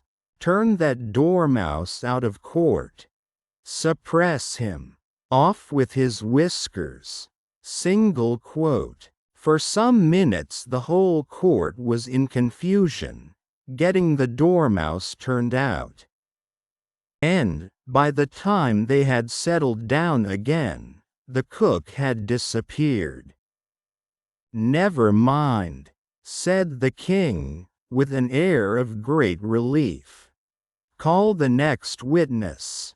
And he added in an undertone to the Queen, Really, my dear, you must cross-examine the next witness. It quite makes my forehead ache. Alice watched the White Rabbit as he fumbled over the list, feeling very curious to see what the next witness would be like, for they haven't got much evidence yet, she said to herself. Imagine her surprise when the White Rabbit read out, at the top of his shrill little voice, the name, Alice. Chapter 12. Alice's Evidence. Here, cried Alice, quite forgetting in the flurry of the moment how large she had grown in the last few minutes. And she jumped up in such a hurry that she tipped over the jewelry box with the edge of her skirt, upsetting all the jurymen onto the heads of the crowd below, and there they lay sprawling about, reminding her very much of a globe of goldfish she had accidentally upset the week before. Oh, I beg your pardon, she exclaimed in a tone of great dismay, and began picking them up again as quickly as she could. For the accident of the goldfish kept running in her head, and she had a vague sort of idea that they must be collected at once and put back into the jewelry box, or they would die. The trial cannot proceed, said the King in a very grave voice, until all the jurymen are back in their proper places. All, he repeated with great emphasis, looking hard at Alice as he said do. Alice looked at the jewelry box and saw that, in her haste, she had put the lizard in head downwards. and the poor little thing was waving its tail about in a melancholy way, being quite unable to move. She soon got it out again, and put it right. Not that it signifies much, she said to herself. I should think it would be quite as much use in the trial one way up as the other. As soon as the jury had a little recovered from the shock of being upset, and their slates and pencils had been found and handed back to them, they set to work very diligently to write out a history of the accident, all except the lizard, who seemed too much overcome to do anything but sit with its mouth open, gazing up into the roof of the court. "What do you know about this business?" the king said to Alice. "Nothing," said Alice. "Nothing whatever?" persisted the king. "Nothing whatever," said Alice.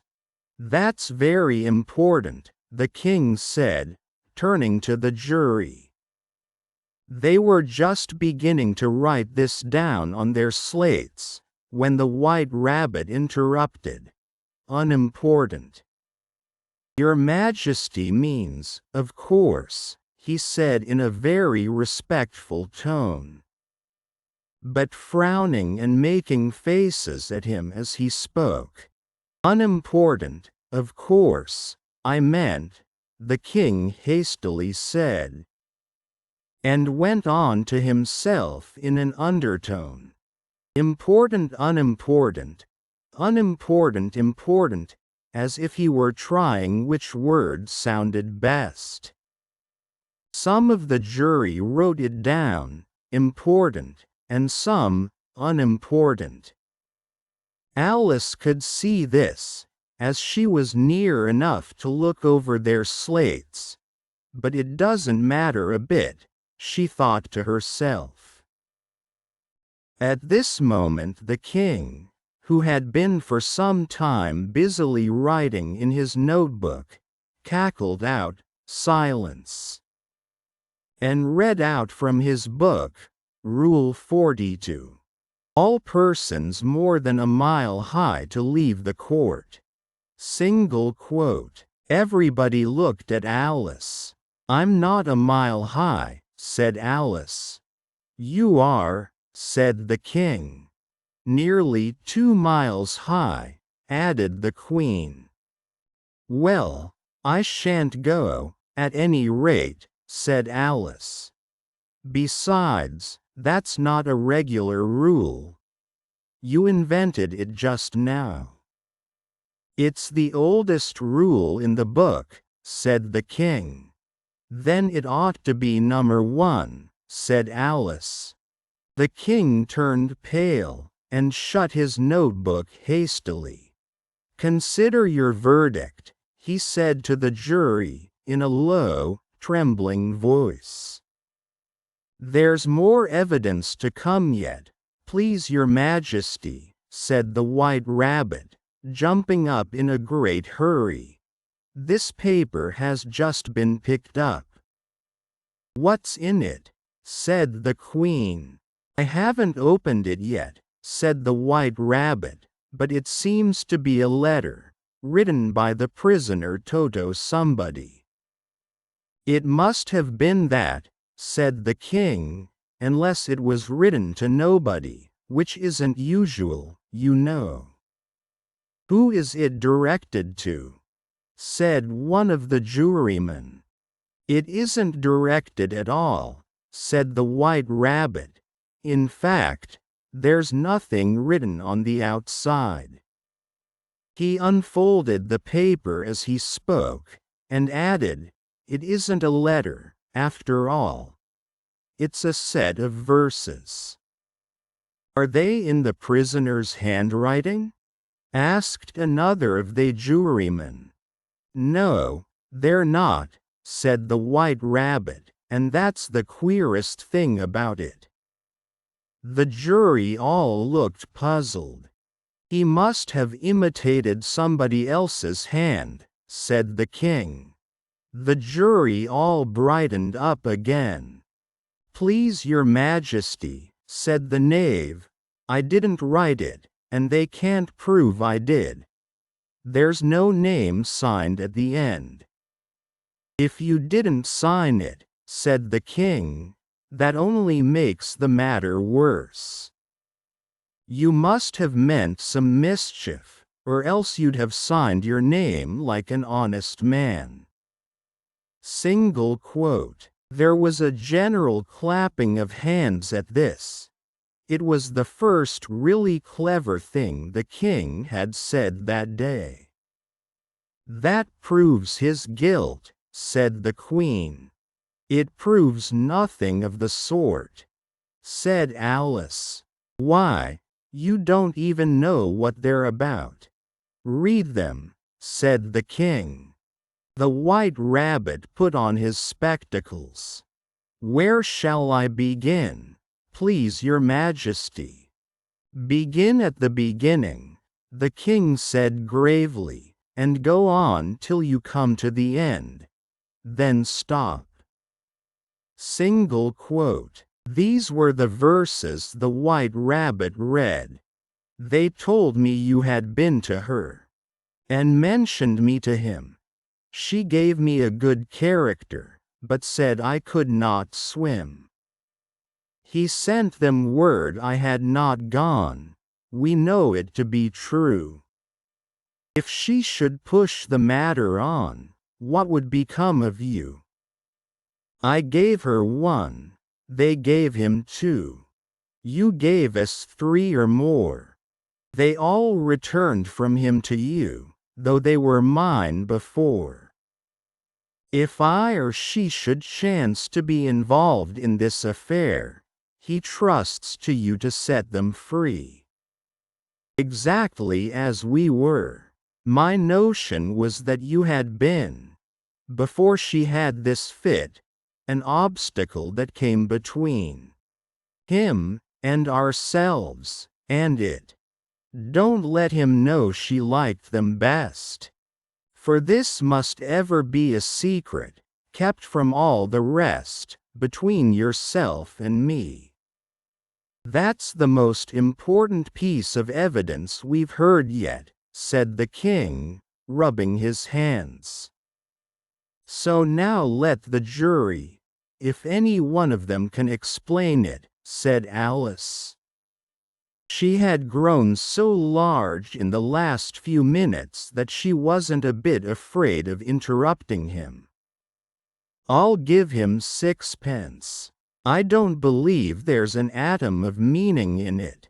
Single quote. The jury all wrote down on their slates, she doesn't believe there's an atom of meaning in it, but none of them attempted to explain the paper. If there's no meaning in it, said the king, that saves a world of trouble, you know, as we needn't try to find any. And yet I don't know, he went on, spreading out the verses on his knee, and looking at them with one eye. I seem to see some meaning in them, after all. Said I could not swim. You can't swim, can you? He added, turning to the knave. The knave shook his head sadly. Do I look like it? Which he certainly did not, being made entirely of cardboard. All right, so far, said the king, and he went on muttering over the verses to himself. We know it to be true. That's the jury, of course. I gave her 1, they gave him 2. Why, that must be what he did with the tarts, you know, but, it goes on. They all returned from him to you, said Alice. Why, there they are, said the king triumphantly, pointing to the tarts on the table. Nothing can be clearer than that. Then again, before she had this fit, you never had fits, my dear, I think? He said to the Queen. Said the Queen furiously, throwing an inkstand at the lizard as she spoke. The unfortunate little Bill had left off writing on his slate with one finger, as he found it made no mark. But he now hastily began again, using the ink that was trickling down his face, as long as it lasted.